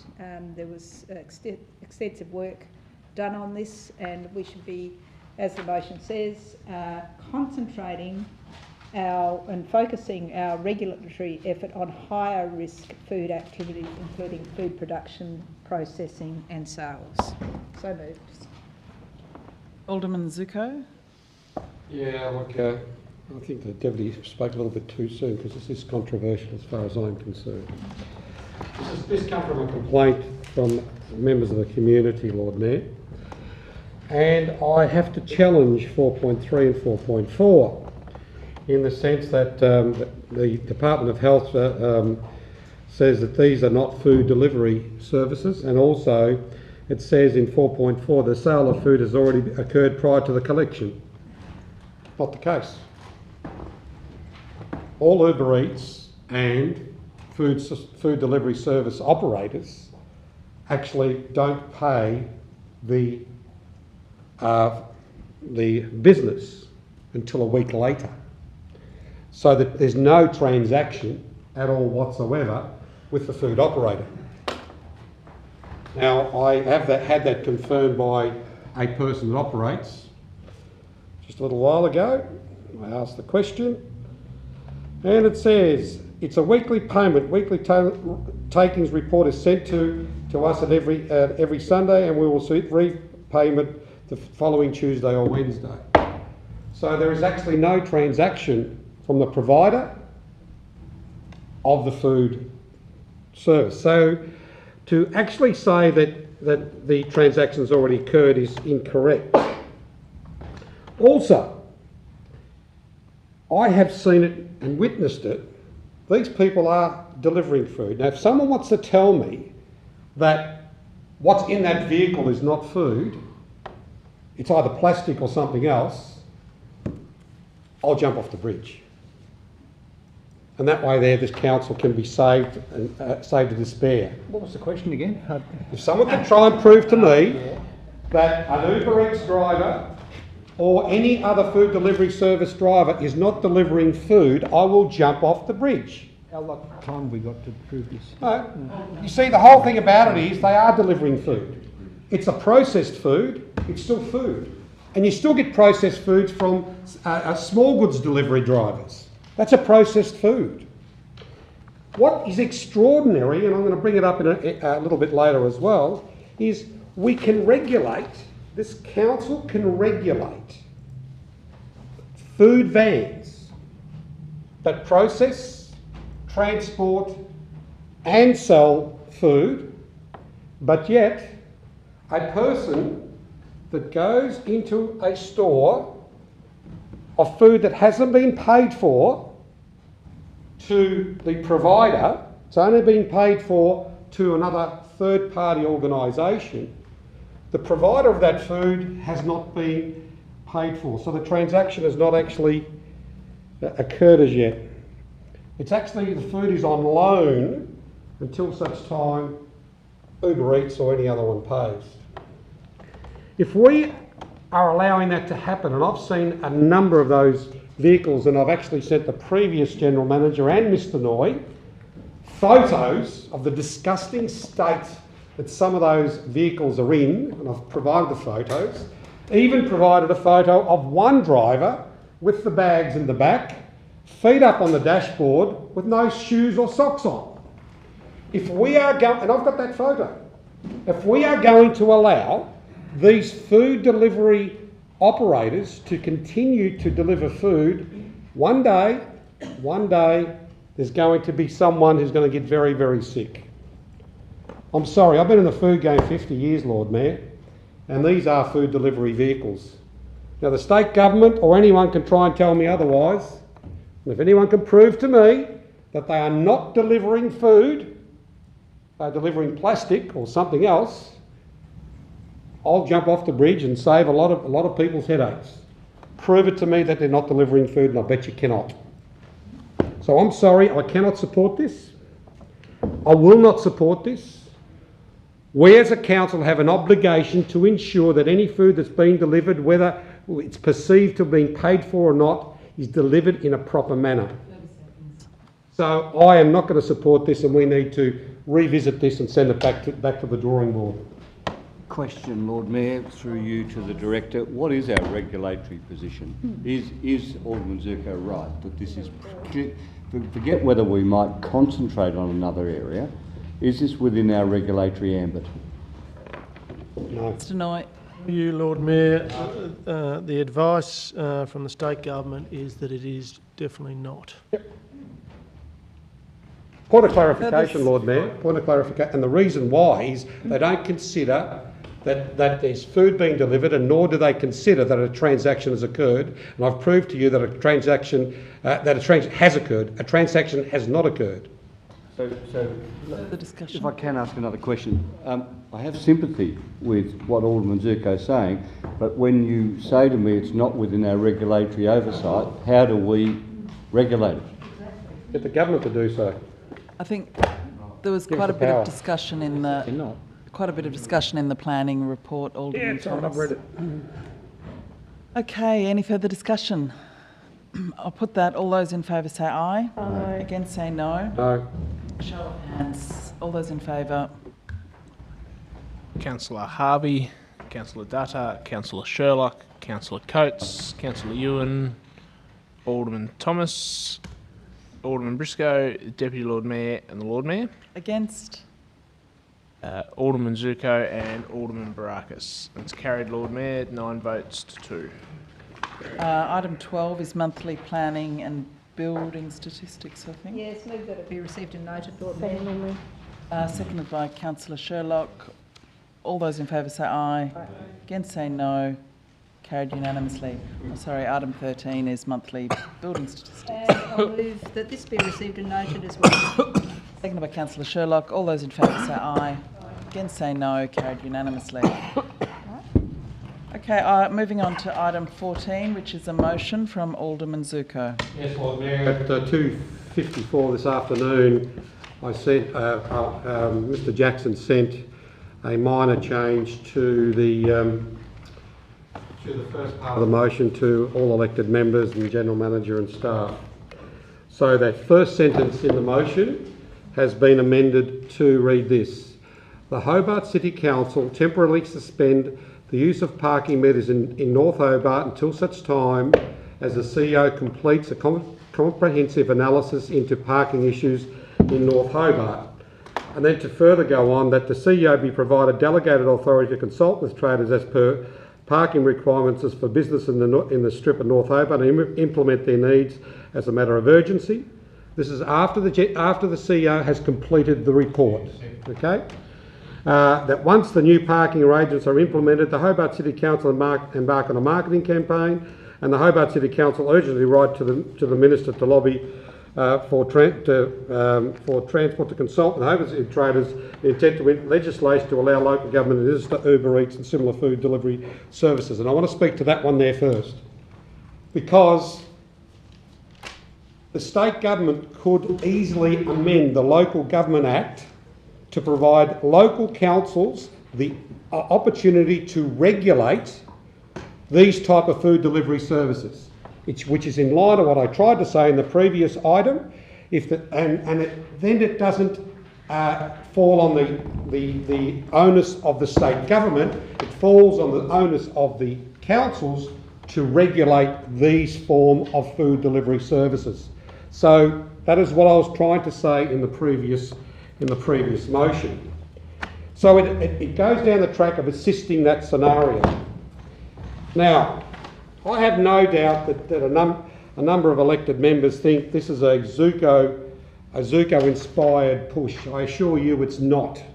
I'll also assure everybody that yes, I did support the original motion, but that came forward, but I was in the understanding that all the traders were consulted, and I've provided all elected members with a sheet of what was provided to me today by Miss Lisa Martin in respect of her consultation that she did personally in North Hobart.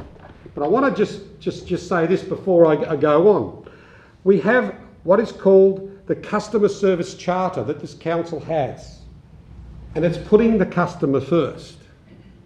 Are the North Hobart traders our customers? Of course they are our customers. They are very, very important customers.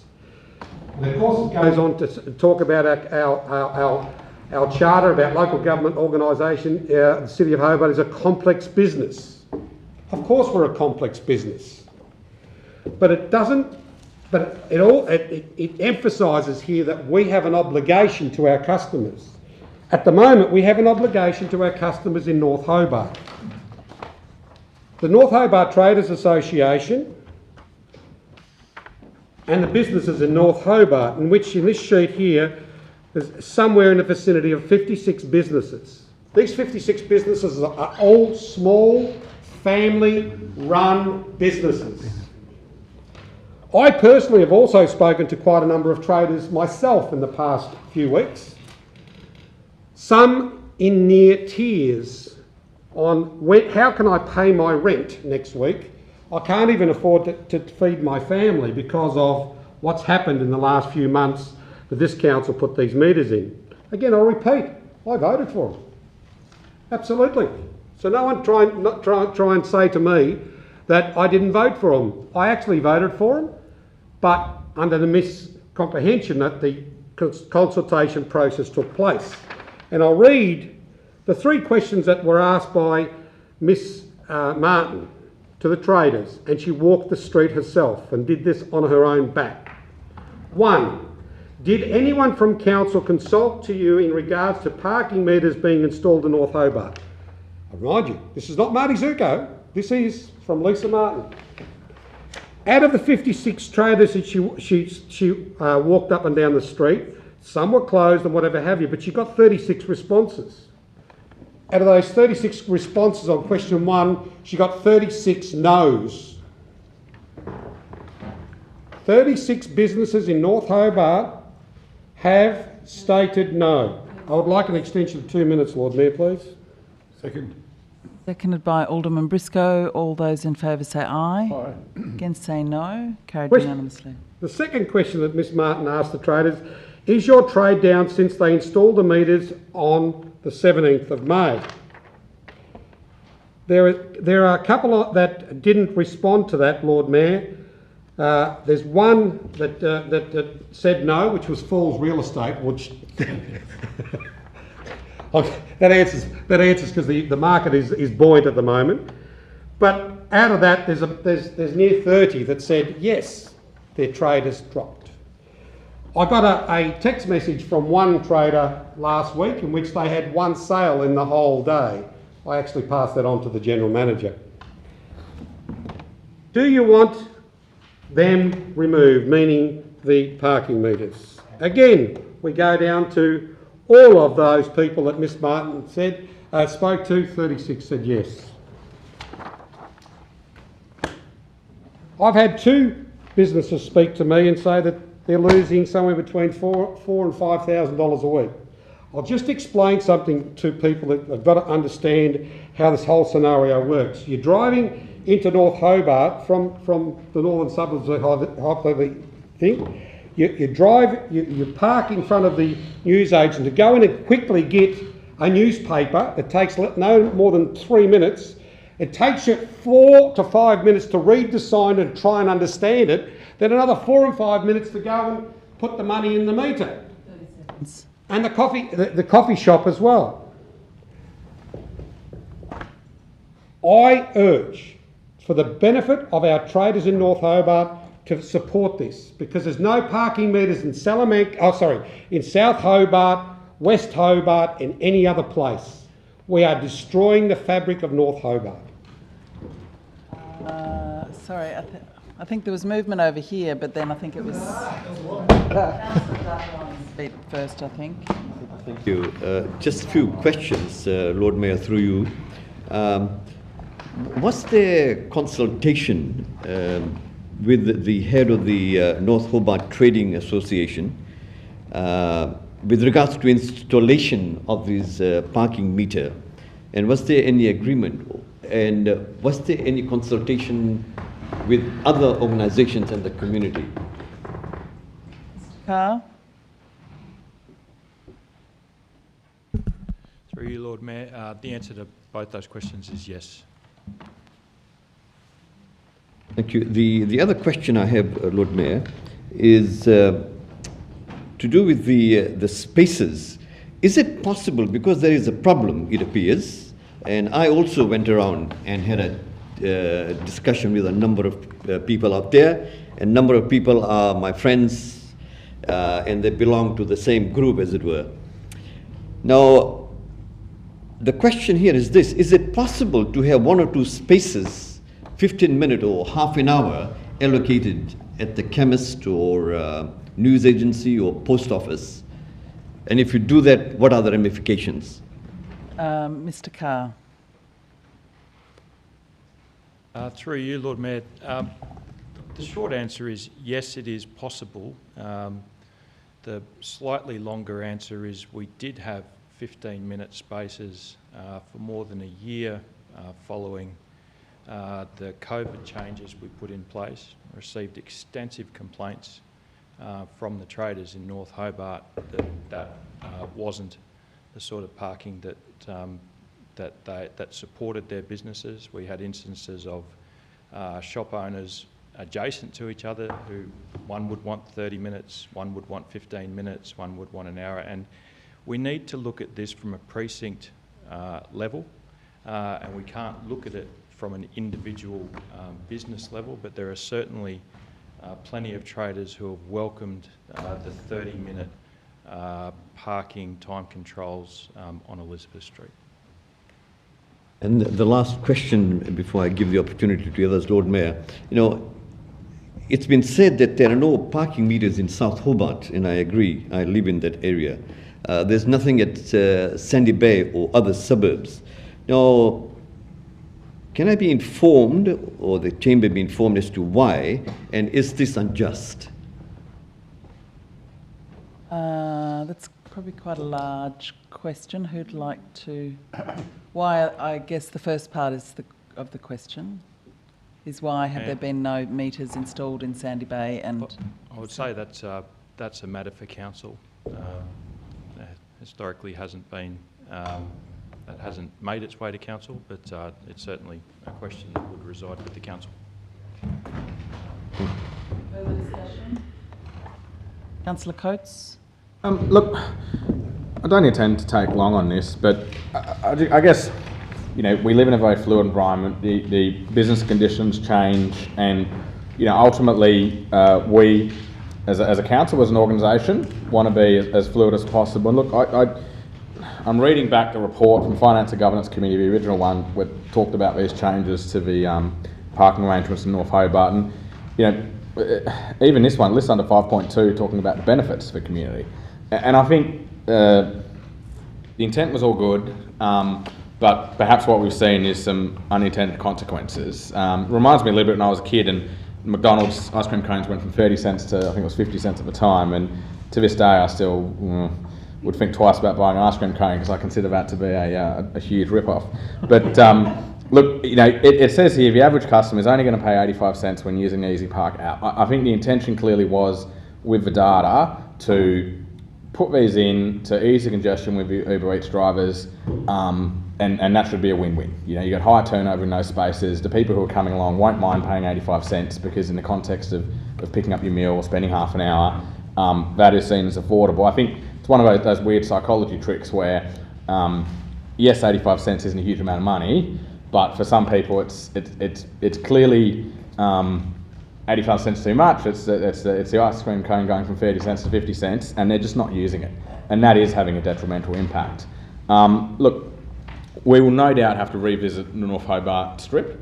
It is booming, it is growing. There was huge demands there that weren't there 10 years ago with delivery drivers. Part of that may well be COVID related, with people more inclined to order food.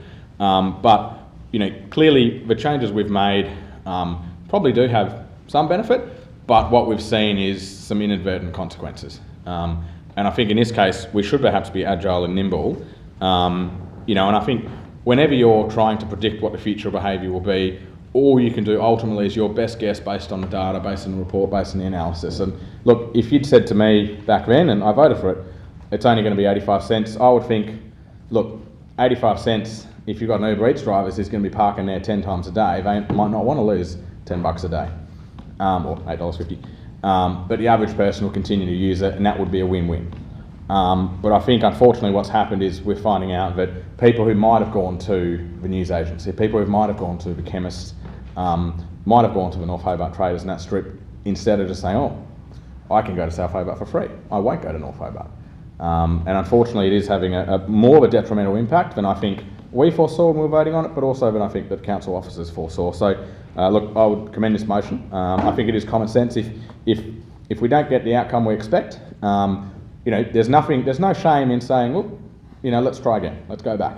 And I think in this instance, it's clearly responding to community concern, but it's also, I think, clearly responding to the fact that ultimately, even with all the best intention and data in the world, you know, sometimes you can predict something to the nth degree, but you're not necessarily going to get that prediction right. And we shouldn't expect the council officers or us in making the decision always get it right either. And I mean, I'm happy to put my hand on my heart and say, when I was voting on this, I didn't foresee that in peak hour in North Hobart Strip you'd find a whole bunch of empty car spots. That would be beyond my imagination, but it's what's happened, unfortunately. So look, I think this is an appropriate motion, and I thank the mover for putting it. Sorry to interrupt, Alderman Thomas, but can I ask a question of the staff as to whether we actually have any data from the last period of time about what is happening? Because I have, you know, I've heard about the anecdotal evidence, but do we have any information that's available? Through you, Lord Mayor, we do have data from both before the installation of the meters and after the installation of the meters, and since the meters were installed, there is a higher volume of traffic in Elizabeth Street. The turnover is greater, and the infringements issued have declined. Sorry, but can you just say that again? You're saying there's more. There's more use cars, of the car parks. There's more use of the car spaces.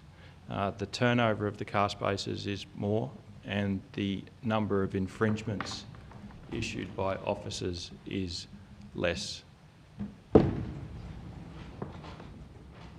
Lord Mayor, can I ask a question? Yes. Is the issue here Elizabeth Street, or is it all of the parking in North Hobart? I might ask Alderman Zuko to respond to that. Hold on a sec before you leap out. And the second... Oh, go on. Yeah. Lord Mayor, predominantly from Federal Street, sort of halfway down from Burnett Street. So in Elizabeth Street? Predominantly Elizabeth Street, that's where the issues are. Okay. But the main issue is where the meters are, which is in between Elizabeth and Burnett. Okay. Federal and Burnett, sorry. So the motion is about hooding or suspending the meters there, but it didn't say just in Elizabeth Street. So it's implied that they're at Condell Place and wherever else the meters are. I'm not assuming you're only talking about Elizabeth Street. I'll clarify, Lord Mayor. Sorry, I'm only referring to the meters that have just been installed. The meters in Condell Place have been installed for quite a considerable amount of time. It's the meters that were installed in May. I actually referred to May, the 17th of May. Have to be maybe clarified. I did say 17th of May, Lord Mayor, in my speech. But within... Okay, Alderman Thomas. Look, Lord Mayor, I'm fighting the urgency or the need to decide whether to stay in the chamber or race down to McDonald's and sort this man's ice cream out. Because if he's waited all these years for 20 cents, I think the council could chip in and make that happen.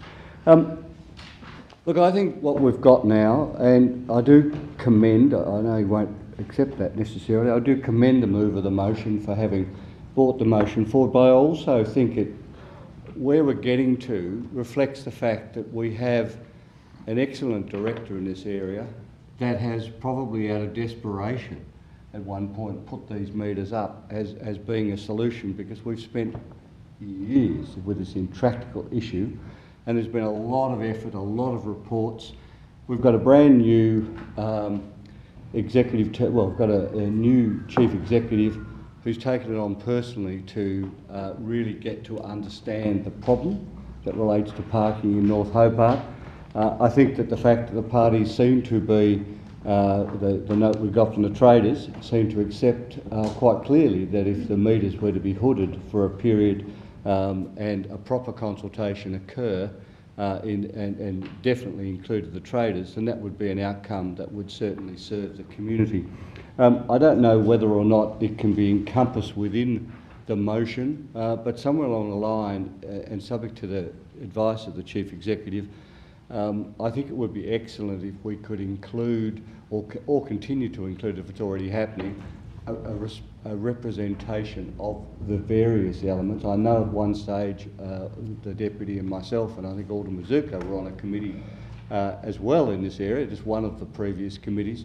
But the most current committee, if it could include, through you, Lord Mayor, to the Chief Executive, the right people who should be sitting at that table, so that when we bring this back, poor Mr Carr can realise that we actually have a solution that we can all totally embrace, which will last for at least 12 months once it comes in, and go from there. So I think it becomes a question, and I'd ask that of the mover of the motion through you, how much time does the council believe we should give for the hooding? I know at one stage I thought it should be 12 months to do it properly. I know the Lord Mayor may think of a lesser period, but what is reasonable, because we do need to provide certainty ultimately. If I can answer that, that was a question directed to me. Hence the reason why Part 2, that the CEO be provided delegated authority to consult. To me, if the CEO has the delegated authority to make that determination, it's not a political decision, it's an operational decision. That's why Part 2, to my point of view, is a very important component of the motion. Alderman Briscoe. Yes, look, I know in my limited social circle, people have stopped going to North Hobart. I've stopped the frequency, although I'm in a privileged position where I can get free parking in Condor Place. There's been so many changes up there. I think North Hobart has lost local customers. It was never a strip for tourists, so you can't blame COVID. Everywhere else that I go in town, the restaurant business, for example, is booming. But at North Hobart, the locals are not going. It doesn't appear the locals are going. So, and the bad publicity spreads wide. Anyone I know who lives in other municipalities say, "Oh, we'd never go to North Hobart now." The parking issue, parking meters. I'd rather stay in Clarence or Glenorchy or Kingston, where there is no parking meters. I think it was a mistake in putting parking meters there. And I was one of the unanimous people, obviously, I was at that meeting. I think a sign of a mature organisation is quickly fess up that it was a mistake, and putting them for a period of time and then maybe removing them is probably, could be an outcome. We were trying to, it appears that we were trying to curb the Uber drivers, but it's had unintended consequences. And I'm just trying to find out who said the famous quotation, which I'll pasteurise a little bit, but basically saying you don't judge something by its intentions but its results. And the results here is that a whole heap of traders are upset. Many people don't go there anymore. Trying to understand the data that Mr Carr saying there was increased turnover. It might be people driving up, oh, bloody park meters, I'm driving on. So that would, obviously we haven't got the in-depth data that it's not possible to give it now, but all I can say, I think, yes, it could be a mistake. Let's the CEO sort it out. The best CEO we've got from Victoria ever. And an institution as big as City of Hobart, admitting to a mistake is quickly admit a mistake and quickly work out a procedure to rectify. If it's lack of consultation or it doesn't work, let's rectify it. A small business or business in general would have to make the decision pretty quickly because their bottom line is affected every time they make a mistake. Obviously, a mistake has had good positive of McDonald's has good positive outcomes for Councillor Coates. So probably some mistakes are probably okay, but I certainly have reduced my visits to the eateries because I don't like eating on my own. So my social friends have decided not to go there.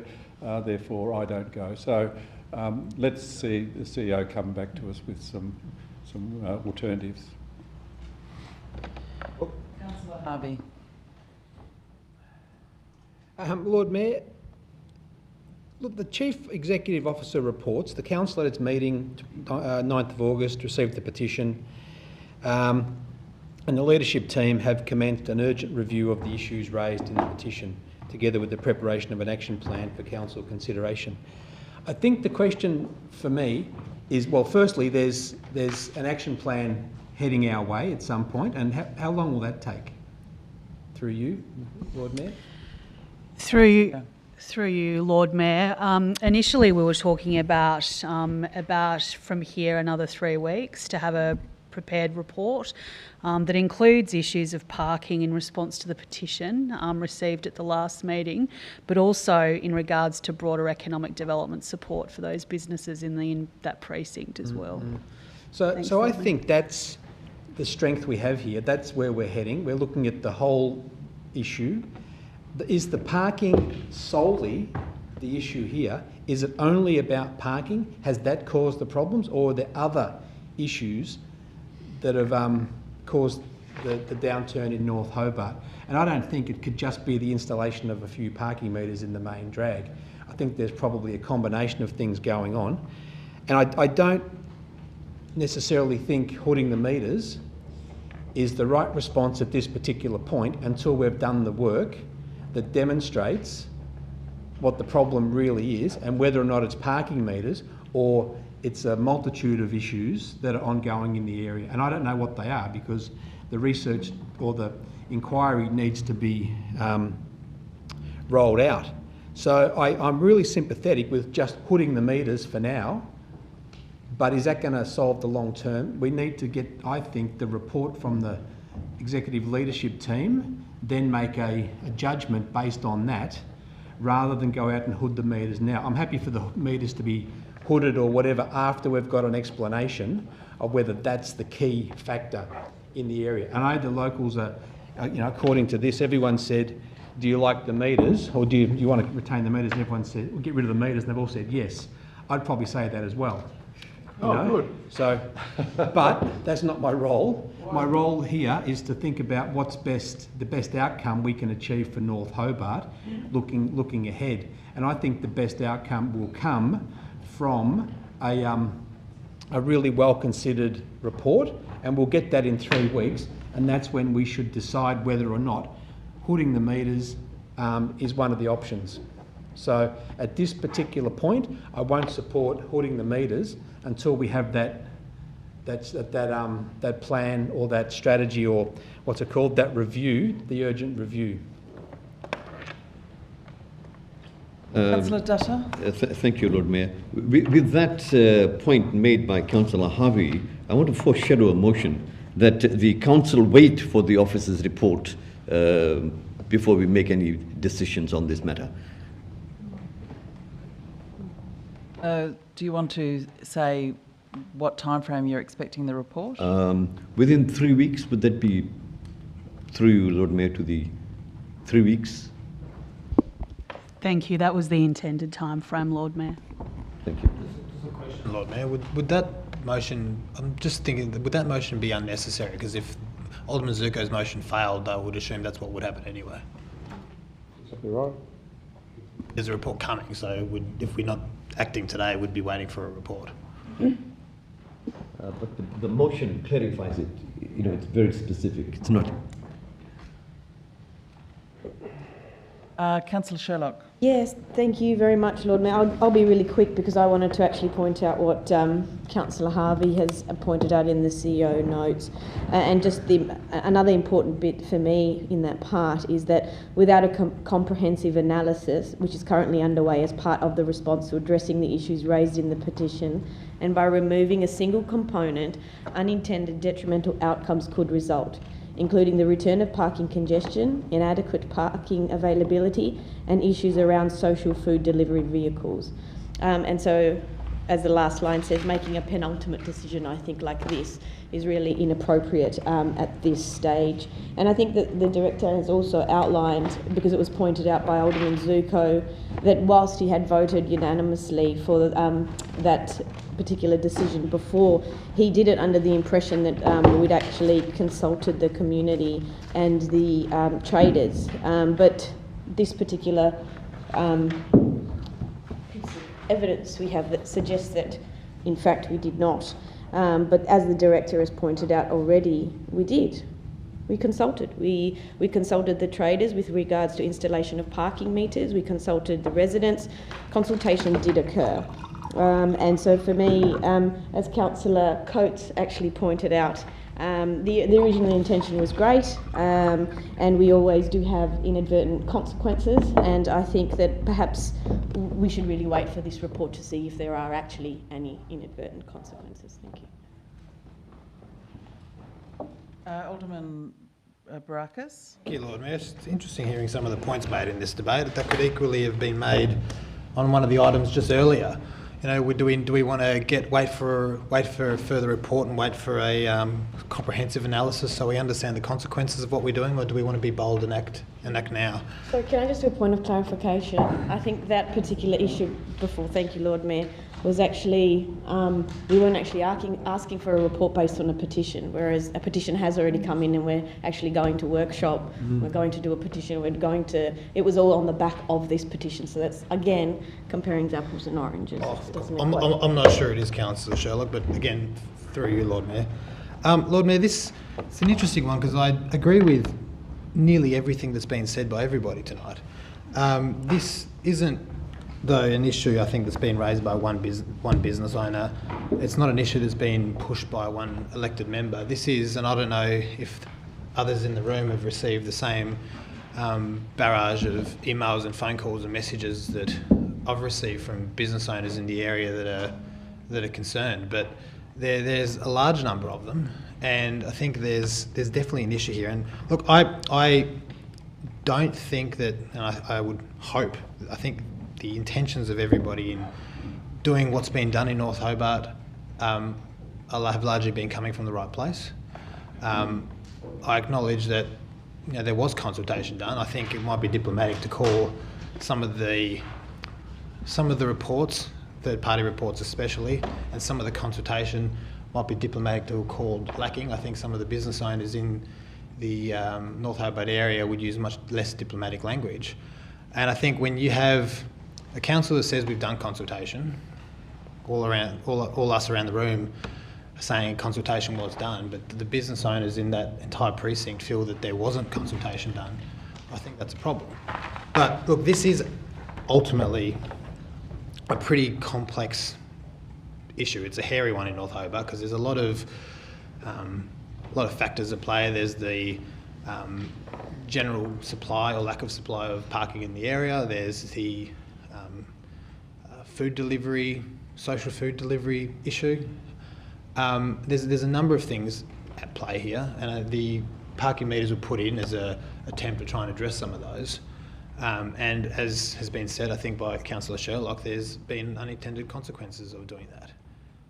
The motion, and I'll note again that we're talking about the motion that Alderman Zuko's moved, not the motion that was on the original agenda, acknowledges that there is a comprehensive analysis that's being undertaken by the CEO.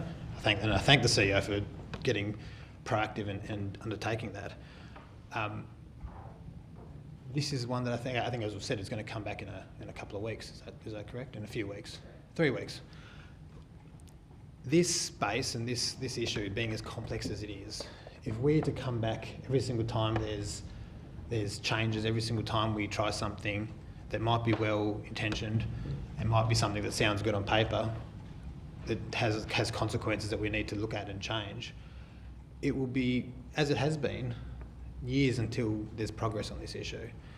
We have comprehensive analysis on its way, and I actually think the most important part of this item is the one that gives the CEO delegation to act on these as needed and respond on these things as needed, because this is a area where things are happening, and we try certain things, and sometimes they make things better, and sometimes they have unintended consequences. The issue of the hooding or temporary suspension of the parking meters is, look, we're talking about a matter of weeks, and we're talking about something that will, if we talk about being consultative and listening to the community, you have an entire community of business owners that are feeling pretty hurt, feeling pretty damaged by what the council policies are for right or for wrong. This is effectively a stopgap until this report comes back. I think it's a sign that we're listening to their concerns and we take their concerns seriously, and I think we should be taking their concerns seriously. We're not talking about business owners that are raking in millions of dollars. We're talking about business owners that are, mum and dad businesses and employing locals and going through the struggles of small business owners. Time. I can't move for an extra minute, Lord Mayor. What was that? A minute? Minute. All those in favour say aye. Aye. Against say no. That was seconded by Councillor Sherlock.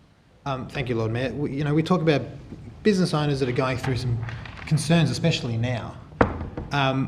We do need to move quick on this, because there are people that are hurting, not because of council, but they're hurting because of the situation that's being felt in North Hobart with access to customers, effectively, is what the issue is. And the parking issues are causing a lack of access for customers. And I think we can both signal that we're taking this seriously. We can put a stopgap in there for the 3 weeks it'll take for this report to come back, and we give the CEO the authority to act accordingly, so we can address this solution in a proactive and a meaningful and a rapid way, because I think it does need a rapid response, because it's an issue that is affecting the livelihoods and not the amenity, but the livelihoods, the mental health of a lot of people up there, and we need to take that seriously, Lord Mayor. Councillor Burnett. Thank you. Deputy Lord Mayor. Through you to the General Manager, CEO, you met with Ms Martin and other traders since the petition was put in place? Through you, Lord Mayor, that's correct, Deputy Lord Mayor. So it was just prior to the lodgement of the petition. And it was a number of traders who did meet with me at that time and expressed their concerns about parking, to which I committed to undertake a review and come back within 6 weeks. And just a subsequent question, was it just related to parking, or did you talk about broader economic issues? Through you, Lord Mayor, look, fundamentally the discussion was about parking. It's fair to say, though, that there was a level of concern raised by traders, but also some community members about some work that was undertaken early around the development of a plan for North Hobart, and some very extensive consultation commenced that wasn't closed out in a timely way, and there's a range of mitigating factors as to why that occurred. So from my perspective, it was about listening to a range of issues, not just issues associated with parking, hence my officer response to the proposed notice of motion. Thanks. Thank you for that answer. I too met with Mrs Martin before she'd lodged the petition with council, presented the petition to council, and heard a lot of the concerns that she, as a very experienced business owner, has had as quite a good representative of North Hobart. I think they've had the news agency, she and her husband Gary, for 20 years, maybe longer, but they've been on the strip for a long time, and so they have their eyes peeled to see what sort of changes there are, and she did present some quite significant concerns that she feels she's had in relation, which is time to at the commencement of the parking meters being installed. Now, whether we've got this right or not, I think deserves quite a lot of reflection, and I appreciate Alderman Zuko's concern and the concern that he's brought to the council for consideration tonight, and it has been amended, but regardless, I feel that, don't take this the wrong way, Alderman Zuko, but I feel this is a superfluous motion because we have already this response and a guarantee that it's going to be urgently acted upon, and we've had the CEO speak and recognise that there are significant things that we need to do in North Hobart. We need to address some of these problems about Condell Place, which I think was the beginning of the public consultation. The consultation has been was quite significant, and we need to have clarification and a way forward for those business owners. But unfortunately, this motion does not do it for me. We have in the CEO's response at the end of the motion, as has been pointed out by Councillor Harvey and Councillor Sherlock so articulately, that we do not need to act now, go and hood the meters, because it's not looking at an overall problem. We may have erred, you know, it's sometimes hard to say that, but I think we are admitting tonight that we could have probably got this done better. And that's no reflection on the staff, it's just sometimes you've got to try things, sometimes it doesn't, it's not right the first time. So I'm suggesting that we don't support this motion tonight, and we support the foreshadowed motion, because we already have this in train. We don't need to go and put meters and act on it as with the good intention that Alderman Zuko no doubt has. I don't think this is the right way to go. What a clarification, Lord Mayor. Alderman It's Zuko. not good intentions from Alderman Zuko. I'm just doing what I was asked to do by the traders. It's not my intention here. It's the traders' intention. Thank you. Any further discussion? Councillor Dutta. Thank you, Lord Mayor. Now, I am of the understanding that this whole thing started with the Uber drivers from, if my memory serves me right, and then there was quite a long discussion. It went through the proper channels, as it were, for the policy to come about. We had a workshop in the committee and then the council, and it was quite an extensive report done. And therefore, on the basis of that, when we make policy decisions, we make policy decisions based on evidence and facts. I mean, that's my understanding of the way the council operates. Now, sure, there has been issue of consultation. I have been also told that there was no consultation. I've spoken to the director, and I have the evidence that he has sent to all of us to say, chronologically, the time and sometimes dates as to when this consultation happens, and some of the elected members were there. And when the draft policy was sent out, they looked at it, and they did not oppose to that. So all what I'm saying, that it went through the proper channels, and now we're realizing maybe we made the wrong decision. I mean, maybe that's the maybe, we don't know. We don't know if the parking is the problem. Therefore, I'm saying, as a council, we need evidence, we need a report like we usually do. And therefore, I think it'll be wise. It's only a matter of 3 weeks now, as we've heard, and we'll be able to make the decision with some evidence, some facts, and then look at it holistically, and then go along to say, okay, fine, we support that. Therefore, I will not support this motion, but the foreshadowing. Thank you. Any further discussion? Just a question, actually, while I think about it. Look, listening to the things, and I don't want to prejudge what our votes may be, but in the event that the motion fails, a lot's been said about 3 weeks, but noting we meet on a fortnightly basis, if the recommendation comes back, you don't need to come back to us to actually make a decision and implement any of those emergency changes?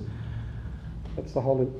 Point of clarification, Lord Mayor. That's the whole intent of part 2 of the motion, to delegate rather than wait 3 weeks, and the next meeting's in 4 weeks' time, and then we've got to make a decision, then we've got to enact it. Hence the point of giving the delegated authority to the General Manager to act and not wait. Can I just add my own point of clarification? Because there is a special report from the CEO on the agenda which does actually allow her some delegation to make changes to parking arrangements in a range of locations across the city in response to the COVID downturns. So there is potentially a delegation for her to act in that response as well. That's my view anyway. Yeah, but Lord Mayor, there's a foreshadowed motion that a report come back to council in 3 weeks' time. Yes. Yeah, really. Yeah. Okay. Anyway. Let's. I was just going to ask a question about the foreshadowed motion, whether that would just include that delegation built into that.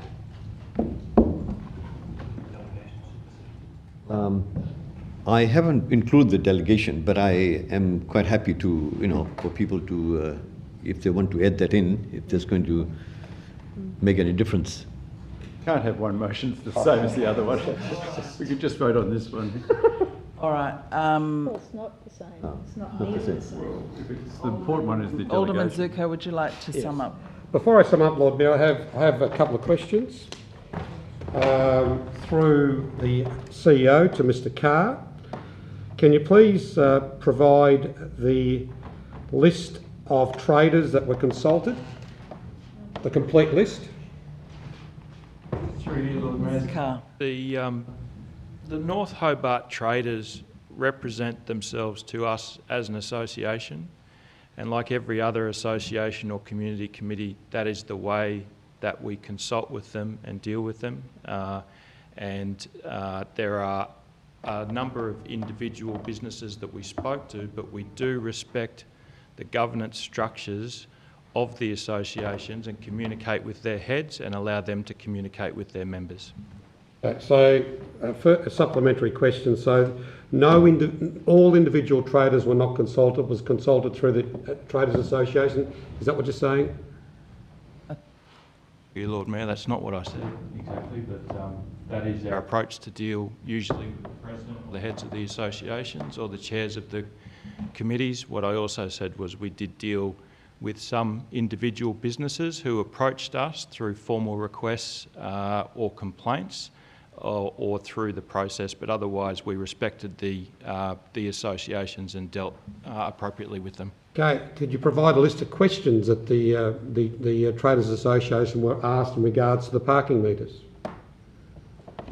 Alderman Zuko, I think some of this can be taken on notice. I'm just a bit concerned. You've got the staff member in the firing line. Councillor Dado asked questions in regards to consultation. I'm trying to find out what the consultation... Time for summing up. No, I'm entitled to ask questions, Lord Mayor. I'm entitled to ask questions. Lord Mayor, I'm happy to answer this one through you. We went further this time with our consultation, and we provided a draft copy of the proposed policy, including the installation of the meters, the pricing schedules for the high street, for the off-street car parks, for the residential streets. We provided all of that completely transparently for the first time. So it wasn't a questionnaire, it was here is the draft policy and all its information for them to have access to. Okay, Lord Mayor, I'm going to start my consultation by saying this. There was an email sent by the then President of the Association, and he says in that email there was no discussions with traders regarding installation of parking meters in North Hobart. Quite obviously, Mr Kelly is lying. That must be the case. I also, Lord Mayor, just received a text message from Lisa Martin. Okay. It's only meters. We don't need an explanation. It's about money in our tills. Shops will close.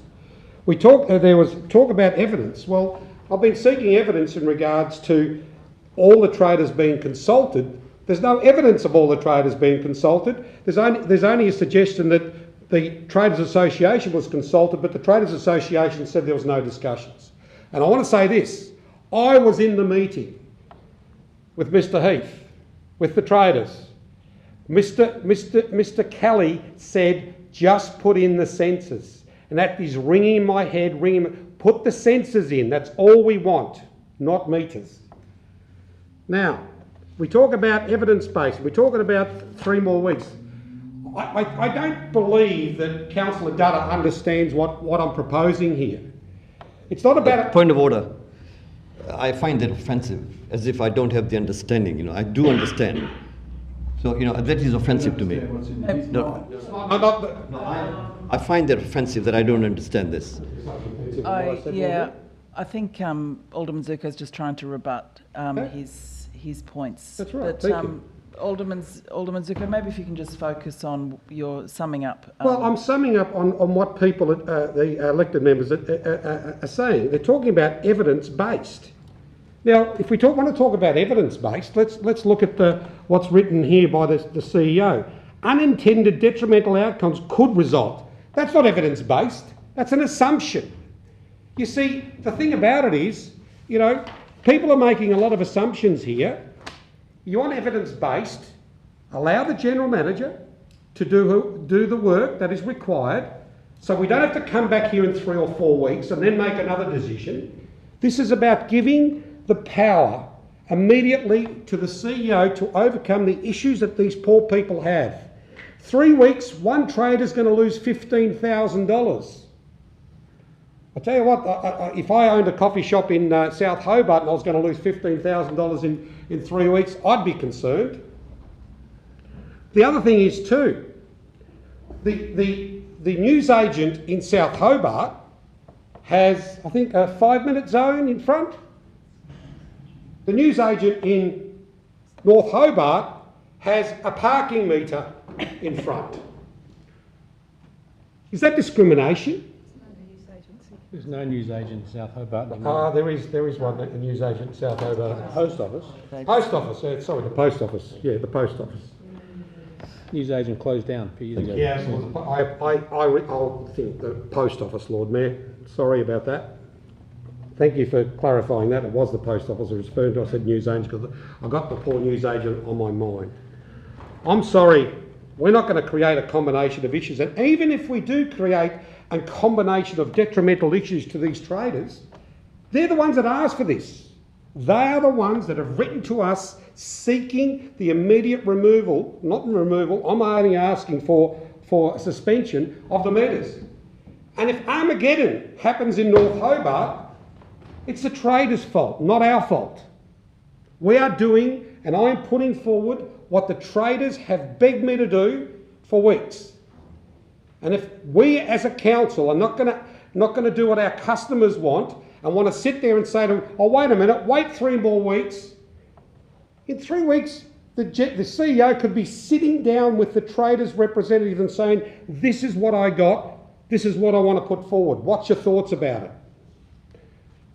I've got to say, I'm actually surprised at the care that some elected members have in this room about these poor people in North Hobart. I'm sorry, I'm absolutely ropeable that I've got evidence of a poor person who works her butt off every day, who's walked the streets, asked 3 questions and got answers, but we're not going to give Miss Martin any credibility, nor are we giving Mr Kelly any credibility.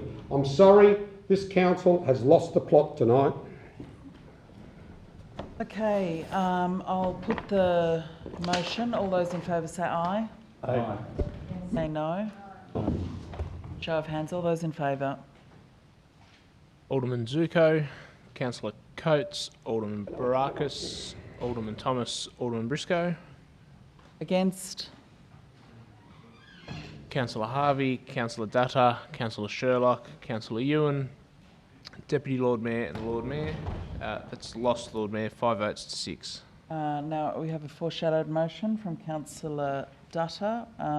So read that out to us, Councillor Dutta.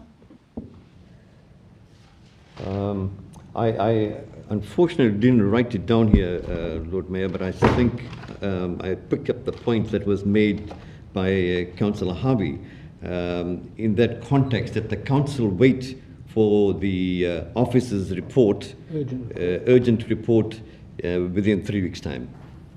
Before making a decision. That's right, yeah. So clarification of that.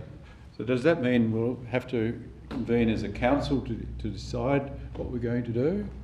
Is that the intention of the... Well, can I just No, make no, a... I've asked the question. Well, Thank I was you. going to make a point. No, well, and answer the question. no, Sorry, I've asked the question. Sorry. You follow the rules when it suits you. Right. No, there's no need for Oh, that. yeah, I've asked the question. Yes. I've asked the question of the proposer of that motion. Does he intend that council meet at a council meeting to consider the report? That's a very clear question. Yes. So we delay, so the intent of your motion is to delay any decision? I think that... No, that is not the intention. Well, if the previous motion, if a matter of explanation, was giving the right to delegate to the CEO to make the decision, now you're saying the council will make the decision in 3 weeks' time. Lord Mayor, no, that is not the intention of the motion. But the intention of the motion is simply to say, as far as I'm concerned, that we'll have a lot more facts, look at other factors holistically. All right, I think the motion's clear. Would someone like to second it, please? It hasn't been seconded. Seconded by Deputy Lord Mayor. Yes. Can I ask a question? Is this likely to go to Finance and Governance, which I think is on the 7th or 8th of September, is it not?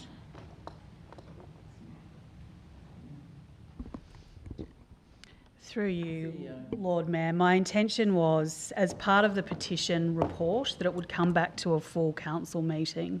So I'm happy to look at how we timetable that in. 3 weeks was just, I was counting back from the original meeting that I'd had with the North Hobart Traders Group.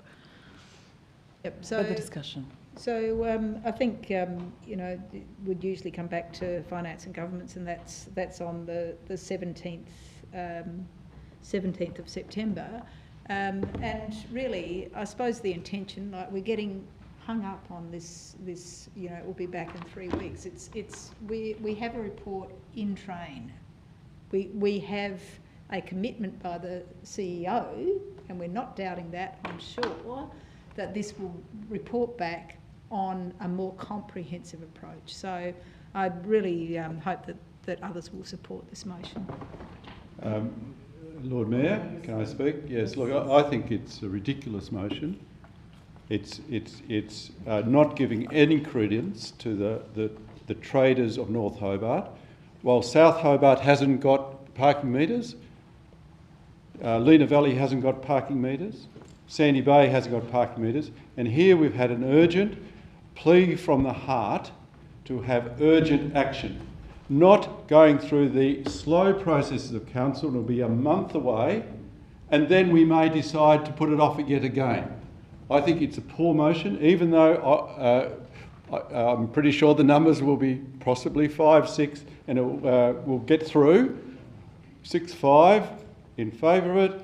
I believe it is a ridiculous motion when we could have given the CEO delegation in the previous motion to give urgent action to the concerns of the North Hobart businesses. I think it's a retrograde motion, and it doesn't show understanding of people losing money. People in South Hobart, Lena Valley, Sandy Bay, Lena Valley are probably making heaps of money off coffee shops, but we ignore one of the most important eating strips, and was a destination for a lot of locals. We're just ignoring all the rates we've collected over the years. We're probably ignoring all the parking fees that we've collected from. I seem to think it was about $80,000 a year we make from parking infringements in North Hobart. Perhaps I could ask that question, how much do we make? Because if we consider that we're making money, but the people in North Hobart are losing money for our actions, perhaps I could ask that question. In a normal year, what do we collect with infringement? And take that one on notice. Okay, so we're not aware of how much money we make, but the businesses have told us how much they are losing. I think we're not being responsive, we're not being transparent, and it's a sad day. It is a sad day. Okay, any discussion? Alderman just Thomas. on the motion, I just think that there's a lot of words, there's a lot of actions that have taken place. We're aware that the Chief Executive is working on a review. We know that she'll bring back, with the help of her management team, an excellent report. I just think we've now, endorsing what Alderman Briscoe just said, we've just entered into an era where we've just alienated 36 of our businesses. Now, whether they're right or whether they're wrong, it doesn't matter. The press tomorrow will be traders, traders plea ignored. It doesn't matter how it's put, and it doesn't matter how reasonable the 6-5. Where was Dr. Sexton? Where or not the argument landed, we're at a perception point. We are at a low ebb, and I totally agree that and look, trading is a very, very sensitive issue, and of course it's not necessarily the meter, but the last thing in front of the traders with those photographs that were attached to this motion is the meters must have caused all this. So we will have to repair quite a lot of damage through you to the CEO and probably yourself, Lord Mayor, working with the CEO, because I think that whilst the majority may feel that decision's been right, we have a huge communication problem here. Further discussion? Question, Lord Councillor Mayor. Harvey. With regard to item 21 that the CEO's put on the agenda, that does, as you referred to earlier, mention parking.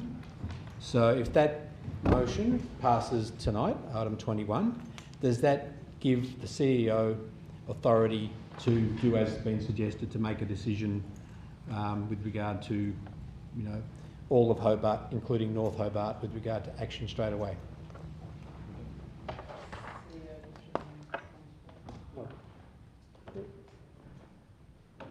Through you, Lord Mayor, I guess the intent really around that report relating to COVID was that it would need to be demonstrated that businesses have experienced a loss as a result of COVID. So I don't think I could, hand on heart through you, Councillor Harvey, be categoric about that this evening, because what's being proposed is really for us to be able to frame up a comprehensive approach for businesses across the city around COVID, and some of that's around rent relief, some of that's around a grants program, but we're still working through the detail of that. So I couldn't be in a position to advise. Yep. Thank you.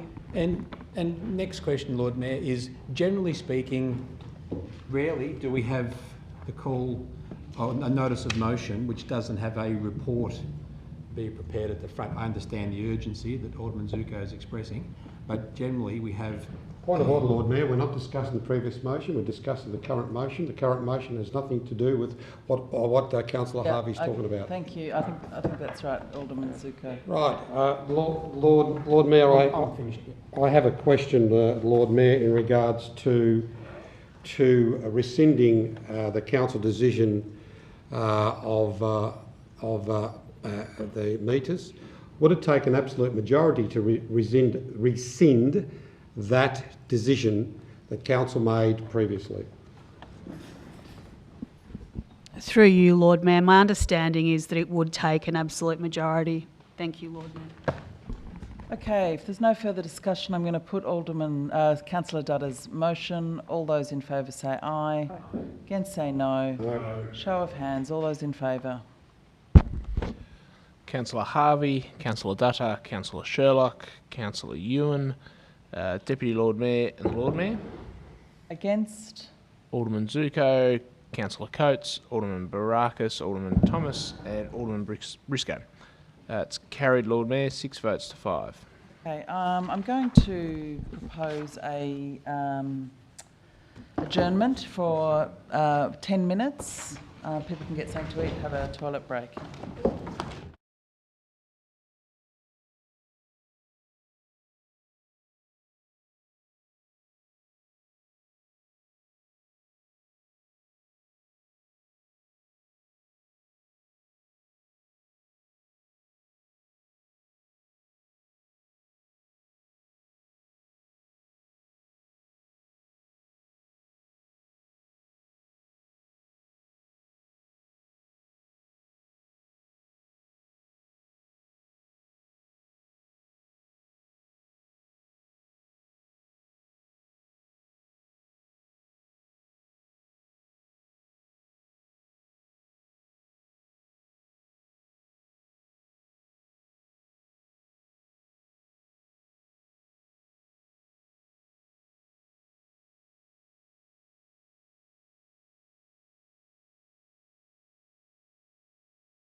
Issue of lack of space in the roof.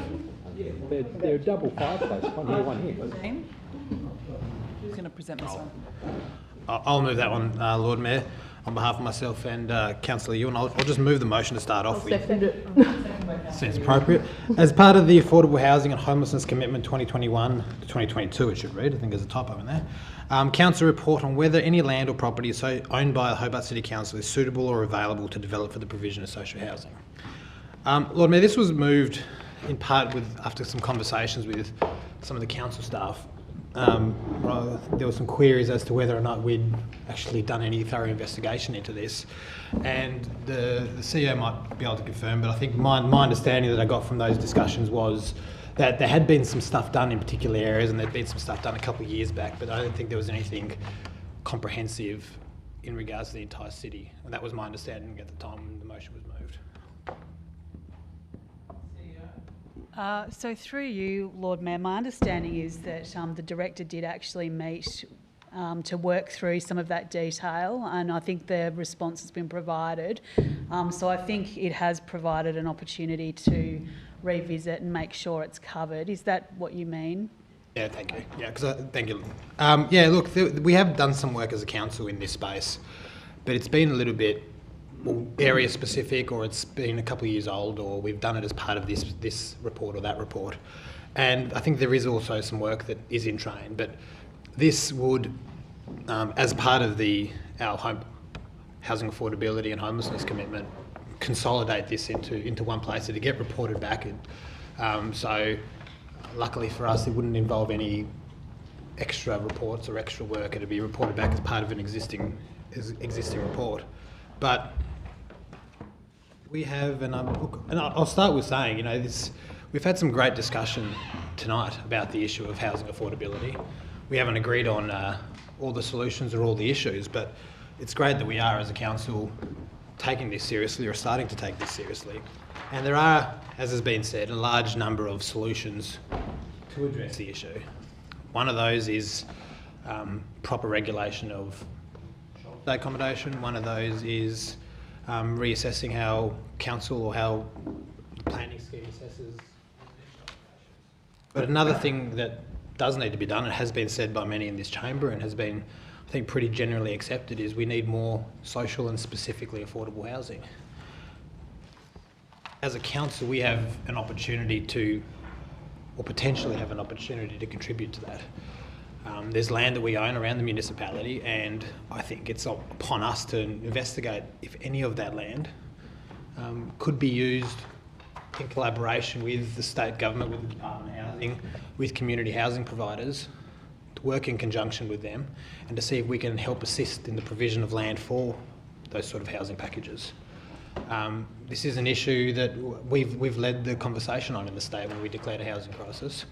And I think it's on us to do our part. And if the report comes back and says, look, there's actually, similar to 2017 report, that there's limited stuff or limited opportunities, then so be it. But at least we did the work, and at least we know for a fact that there isn't more that we could do. But we've got the opportunity at Bell Street, which I think is the director's not here, but he's been working on a potential for a collaboration for housing. There's certainly other sites and potentially other sites around the city that we could help contribute towards the issue. I think it's one that, and I would hope isn't as controversial as some of the motions that we've had before. But this is I think it's the issue of the issue of this term of council. I think it's the issue of our time in Hobart, and I think it's one that we can contribute to if we do a bit. And as I said, if the report comes back and said there isn't anything suitable, then we just respond accordingly. But there's plenty of properties, I think, that would be useful. I would note that, and this might just be a reflection in the CEO's report. I'm happy to take some advice on this. The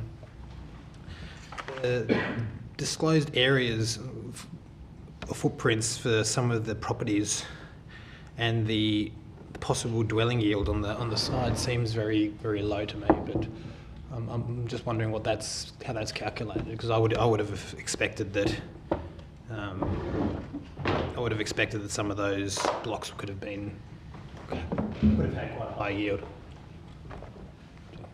To whoever. Lord Mayor, I'm sorry, but I'll need to take that on notice. I'm actually not sure what the methodology was. Unless Director of Planning, you might like to respond.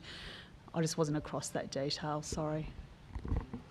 Lord Mayor, look, they were based on the planning scheme provisions and it would have been a conservative estimate based on the acceptable solutions. Thank you. Look, I would, I suppose, on that, just reflect that under the housing crisis that we ourselves declared. I would 30 seconds. Thank you. I would hope that we might be a bit more ambitious and a bit less conservative on that. But look, I'd commend this motion. I think it's, as I said, the most important issue of our day as a council, and I think that this is an opportunity for us to contribute some good to the issue. Alderman Briscoe. Thank you, Lord Mayor. Yes, look, I support the motion. I notice over the years it hasn't been. In the past, we've done significant affordable housing, and Alderman Thomas mentioned Common Ground, where we sold the air rights for $1 above a car park in Liverpool, Barrack Street. And it was developed by another organisation that we didn't develop, we just offered the air rights. The one in Goulburn Street, which is complete now, I don't know whether there's any tenants in it, the state government approached us to purchase land. So I don't think we should be in the role of being the developer. We should be in the role, as this, I think this motion indicates, that we identify land that is possible for development and then just let the appropriate state government or private organisation like Centre Care or City Mission, are they interested in developing its possibility. As soon as we go into developing as a developer, I don't think we're doing anyone a good service. I'd like to think that there are further properties such as car parks, which, as Alderman Zuko rightly pointed out, it was his idea to sell the air rights and maintain the car park under Common Ground in Liverpool Street. And I think that's a possibility as well in other inner city locations. Now, last time I asked the officers how many units are owned by the state government or private private charitable organisations. It was something like, I think from memory, is 30% of our housing stock is owned by, in City of Hobart, is owned by the Housing Department or these other agencies. I'd like to think that as part of the report that we have an up to date because there are big housing department in North Hobart and Burnett Street and a few others. Just trying to think, in Murray Street there's a big development there. There's obviously out at Newtown Bay, just trying to think of the name of that place, which was redeveloped by the state government a few years ago. And Queen's Walk. Stanforth Court, yes. It's Queen's Walk now, yeah. Oh, it's called Queen... What? Queen's Walk. Is it really? Change that. Oh well, there you go. I'm not up to date. But really, at the end of the day, it is the state government's role to actually build houses, develop houses. But I commend the motion. I'm just hoping that we do identify some property and then offer it to the appropriate agency. Yes, Lord Mayor, I commend this motion. I think it's very, very good, and I'd just like to see if the movers would consider adding to it. Because a number of years ago, I actually moved another motion in regards to air rights, Lord Mayor, to redevelopment of air rights and car parking. That's how we did the Liverpool Street one and a number of others. And there could be potential air rights available. It's not just the land. The land. Isn't that what I just said? Yeah. Yeah, I know, that's exactly what I'm saying. Yeah. There could be others, but also there could be something in the private sector. The actual motion I moved a number of years ago was the Hobart City Council work with private car parking private owners who have open car parks and look at the potential discussions with those owners on whether or not they'll be interested in working with the council on the air rights to those car parks. And there was a number of car parks around the city that I mentioned. Look, just give you an example. One in I'm just plucking.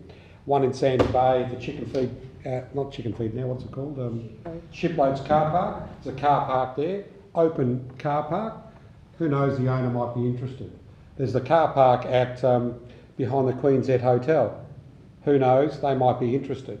So there is potentially an opportunity to also work with the private sector that may work in collaboration with the Hobart City Council on how we could help develop those open parcels of car parks into whether it's suitable for social housing or other housing.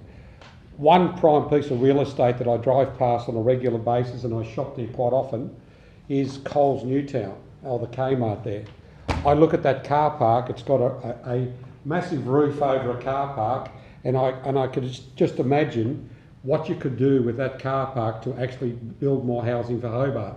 You know, if the council was in a proactive position to sit down with the owners and the shopping centre and say, look at a staging development there where you didn't shut the whole complex down, imagine the amount of housing that can go there. So, Lord Mayor, I'm just asking the movers in regards to this, just after the word Hobart City Council, if they'd like to add, it's up to them, I'm not going to get too fussed, and or private owners in respect of air rights options. Lord Mayor, I think that's, I don't have an issue with that. I think if it bears fruit, it bears fruit, and if it doesn't, then that's the whole point of these investigations. I might just suggest to Alderman Zuko that it read whether any land, property or air rights owned by the Hobart City Council or private owners. Yeah. That might read a bit better. I'm happy to accept that if the secondary is Lord Mayor.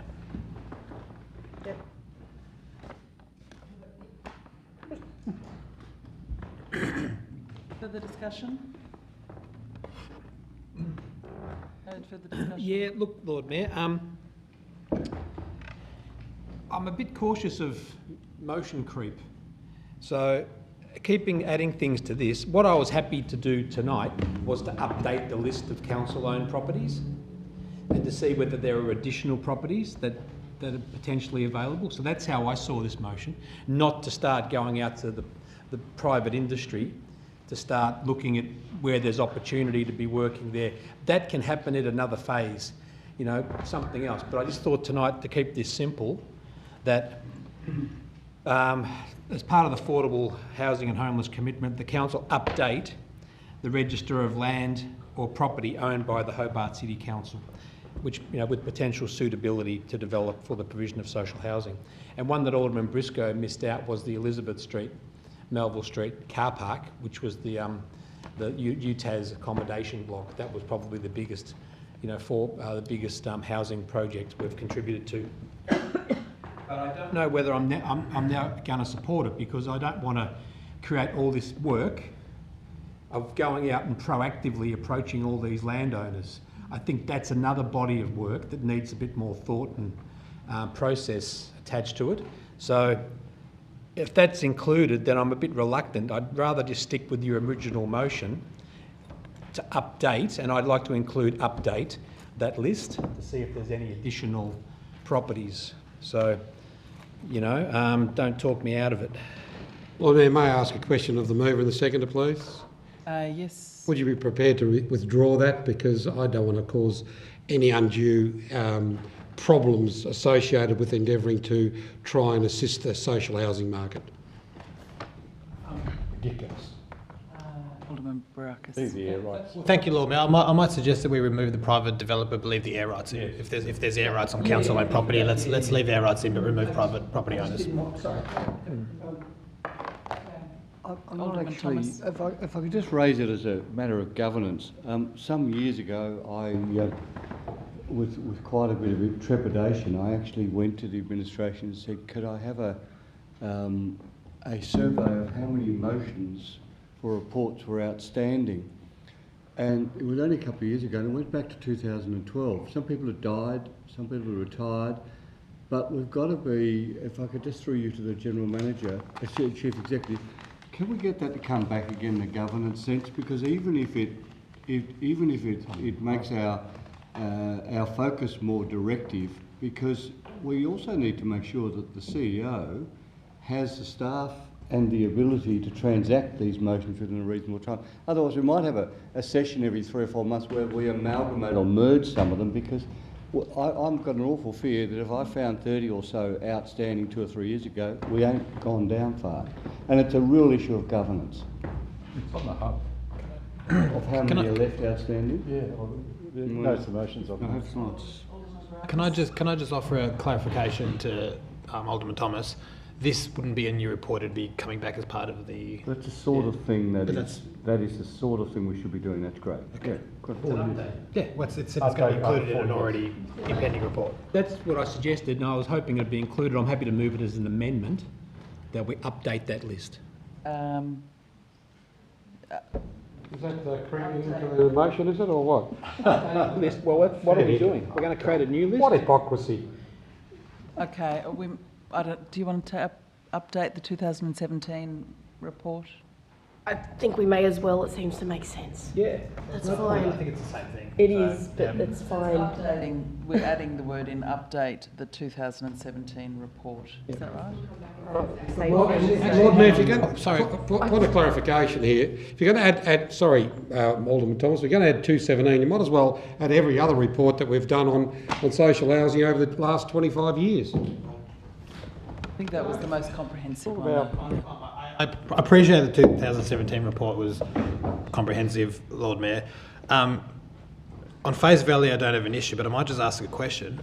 If we hadn't previously investigated the air rights over other council-owned properties, would we be effectively talking about a different list anyway? Like if the 2017 list was talking about council-owned property, and now we talk about council-owned property and air rights,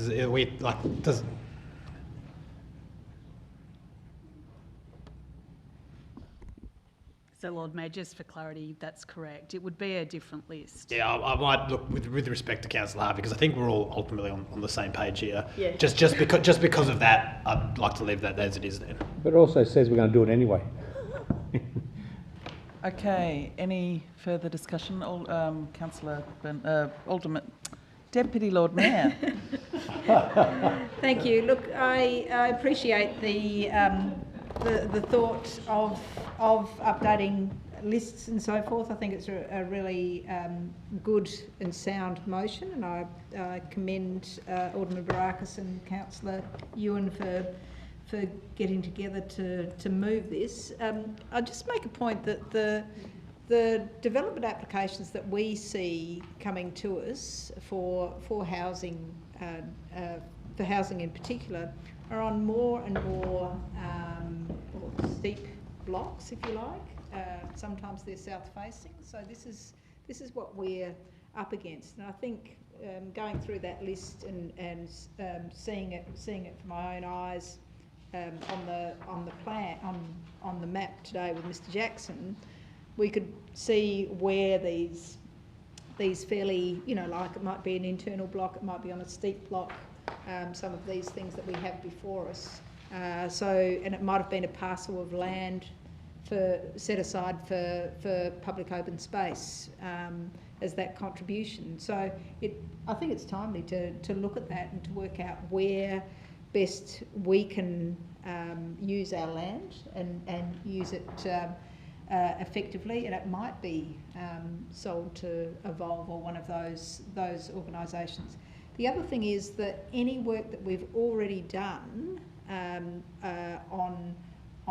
garnering support for moving to look at social housing or affordable housing, I think we need to get on with it. And I won't talk about specifics, but the council officers do know that there have been conversations, there have been meetings, but there seems to be slowing down in relation to this, and I'm sure that's because there are so many things on officers' plates. But we as a council have recognised, as Alderman Barker said, that this is the issue of housing affordability and availability is one thing that is dear to most of our hearts. Just might say, I guess in addition to that, yes, you know, I think the last time the list that was produced in 2017, which is a good report actually, and it's got maps and all of the sites have been looked at pretty comprehensively. That work did identify the hockey centre car park as the largest and the most sort of practical of the sites that was available for council, but and there have been meetings, as have been said, but I think the challenge is that we don't have a proactive sort of housing policy team, housing partnership team that can go out and work with community housing providers. So it's not through lack of desire, previous motions, and there have also been really good projects that have happened that elected members have pointed to. But yeah, in terms of I think it has been just a staffing challenge, and that's going to come up again. So we can sort of put as many things as we can load up our affordable housing commitment with as many actions as possible, but it's going to require us to put more resources, find more resources and put more resources into staff before some of these projects come off the ground. And just a comment endorsing Alderman Thomas's issue around governance and motions, because I would just point elected members to the fact that there was a elected member workshop on the housing commitment that was open to all elected members, and the workshop was to basically put our ideas into the document, and that was only a few months ago, but I think only 4 of us came to that. So, you know, that's where we are. You know, we could, rather than necessary motions, we just have these workshops to put these strategies together, and we do it once, and that sort of is a good governance approach on some of these big picture policy strategies. Any further movers? So I'm just a bit. We're only adding the word air rights now. That's the only change. Yes, land, property, or air rights. Would read land, property, or air rights. Okay, so that's now the motion. Just modified slightly. All those in favour say aye. Against say no. Carried unanimously. Item 16.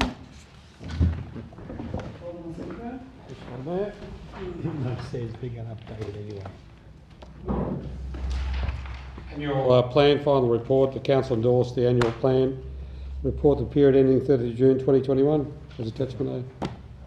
By Alderman Thomas. All those in favour. Any discussion? All those in favour say aye. Against say no. Carried unanimously. Item 17. Parks and Recreation Chair. Alderman Briscoe. Thank you, Lord Mayor. I move the motion that's on the books. Seconded by Councillor Ewan. Very straightforward extension, a slight extension of the lease footprint to the Sandy Bay Rowing Club. It won't be fenced. Its intention is no fencing. They want to do some landscaping, which will be available to the public out of hours or when they're not using it. The city hasn't got funds for landscaping this area, so the city is getting a benefit. And in accordance with the council policy about grants and benefits, the benefit way of reduced rent would be disclosed in the city's annual report. So a very straightforward, slight extension of their lease footprint. Any discussion? I'll put that. All those in favour say aye. Against say no. Carried unanimously. Item 18. Yes, Lord Mayor, I move the motion that's on the books. Seconded by Councillor Sherlock. This is a good news story because apart from we have an allocation set aside in our replacement budget, asset replacement budget. There is a state government levelling the playing fields grant of $450,000 for the improvement works. So it's a fairly straightforward upgrade. There were, essentially the change rooms had communal showers, and this would upgrade that to individual showers and other changes for the benefit of the users of this oval. Discussion? I'll put that. All those in favour say aye. Against say no. Carried unanimously. Item 19, moved by Deputy Lord Mayor. Seconded by Councillor Sherlock. Any discussion? Note. All those in favour say aye. Aye. Against say no. Carried unanimously. So that brings to the end. Oh no, we've got our supplementary item, which is a special report from the CEO. I'll hand over to the CEO to introduce this for us. Thank you, Lord Mayor, and I very much appreciate Council's indulgence in having this item considered as a supplementary matter. It's written in the context of what is a changing environment that we're dealing with across the country at the moment, and indeed across the world as it relates to COVID-19.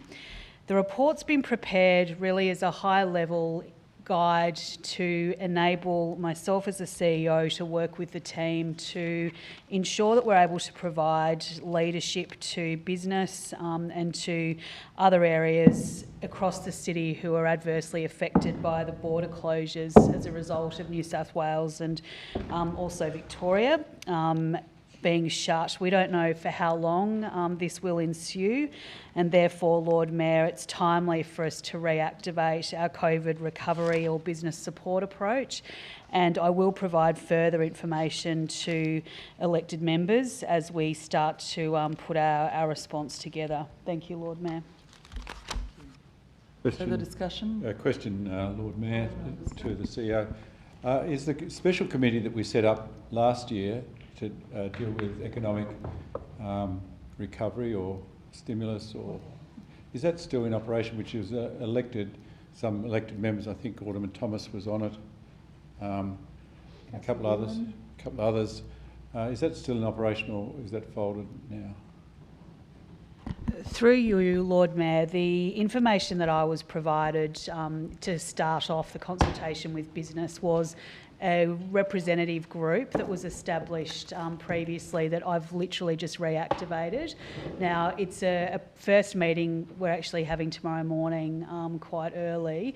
So my intention would be to sort of look at what governance arrangements we need going forward to manage COVID, but in the first instance the recommendation from officers was to reactivate the group that had been meeting. So I'm not sure if that's the same one you're referring to or not. Well, I think it was my motion last year that we would have a special, and I think it was the Lord Mayor, Deputy Lord Mayor, at least Alderman Thomas, but I just can't, and if Councillor Ewan. Councillor Ewan. Yeah. I think then it involved in the second part of it was economic. Perhaps Alderman Thomas could I think I can help me. You have to sit down. Oh, well, thank you. You're welcome to stand. What happened was it was left in the hands of the previous CEO to determine when to activate that group of people to get us involved. But I do need to say that although he's missing, Alderman Zirko was really determined that there wouldn't be elected people on that committee. And what has happened through the work of the previous CEO and through the excellent work of the director in this area, Tim Short, is that up to 750 businesses are constantly polled throughout the city in relation to their needs. And it's a really powerful listening tool, and there's a group of people within Tim's area that have been absolutely sterling in terms of connecting with business. So we're actually in pretty good shape. We've got a cross-section and that reports back to the Economic Development Committee and has actually been doing some really good stuff. So there's not a lot more need to be done, but I do want to just mention one thing, because I've been bashing on about it for 8 years, the business concierge. If that's definitely going, that is a great initiative, and it's really important. We had it at one stage through the Director of Planning. The idea was you would have a concierge You had a major development application, you had Taswater, you had some other government agencies, you had council, and even our own departments weren't synchronising what was going to happen with planning or plumbing or water or whatever, and that concierge for developments that council believed was appropriate was a fantastic device. And if this business concierge can include being engaged at that end of the spectrum, it's really important. I wonder if I can continue. Yes. Alderman Briscoe. Thank you for that clarification. I think the danger to give delegate. Oh, I need a seconder. Sorry, and a it mover. was just procedural matter. I'll move the motion. Move the motion, seconded by Councillor Dutta. Sorry, Alderman Briscoe. Thank you. Look, council often is caught, if we delegate too much to the CEO or her officers in this case, then we are not fulfilling our democratic right to influence expenditure. Now, I support the initiative of coming to us with to develop authority to develop a local economic package. But I think we have to sign it off. And the question I was going to ask is that will the package come to us for approval, or is this the approval of spending up to $100,000? Through you, Lord Mayor, the intention of this, given the speed at which we need to respond, is that this would provide the authorisation to myself as your delegated officer to expend the additional money on grants, so the extension of the program. The rest of what we're proposing really will be reported through to the Finance and Governance Committee as it relates to budgetary impacts. Similarly, as it relates to in-kind support as we go to establish the business concierge service.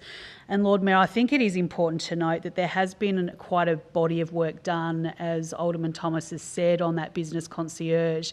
In fact, there's quite an extensive paper that was prepared. So my intention is to actually work with staff quite quickly to implement that as best we can to support businesses during these days of the border closures. Thank you, Lord Mayor. Thank you. Look, I support your initiative here. I support it. I think in the past, irrespective of the debate we had a few sessions ago, a few items ago, I think Hobart City Council should respond quickly to these things. But at the end of the day, at the moment we're just approving the extra 100,000. And the plan that you've indicated there, the elements which will cost money to the council will come back for the final tick-off. Is that, no, well, I think we've got a nod across Lord there. Mayor, just for clarity, so my intention is, given that we have struck a budget, council has resolved on a budget, my role tonight is seeking approval to expend the additional 100,000 towards the grants, and then have the operational delegation to be able to take other matters forward. As you've seen, I've talked about the hardship policy, for instance, as it relates to rent and rate relief. And that's something that I would report through on a regular basis to Finance and Governance Committee. Yeah, so I think I've got it clarified now. I accept the fact if it gets through tonight, which I presume it will, the increased spending of 100,000, and the other items you've listed there will go through the normal processes. Even if it's urgent, we will sign off at some stage. The answer, I would like it yes or no, if that's possible. Yes, it will be signed off by council. No, this delegation means that you will sign off.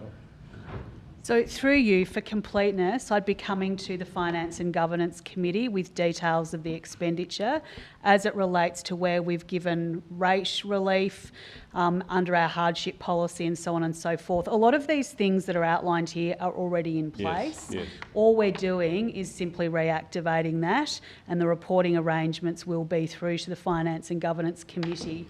But I won't be coming to you, Lord Mayor. It hadn't been my intent to seek permission each time, we need to be able to pull a lever. Yeah, I think now I understand, and I accept that that's the way we should operate, as long as it's clear that that's what the intention of the motion is. And as I said, I support these. It will cost the city a bit, and at some point in time, the council will be informed how much extra it's cost. That clarification. That's entirely correct, Lord Mayor. Thank you, Alderman Brock. I'm not sure I've spoken or not. I would like to say, could we at the same time, if you're going to be doing these new initiatives, which I think could be really valuable, could we get it won't just be a cost, I reckon we'll actually be able to demonstrate through some of the success stories that they've done something differently to their business, they've added a feature, added a service, stopped them closing down.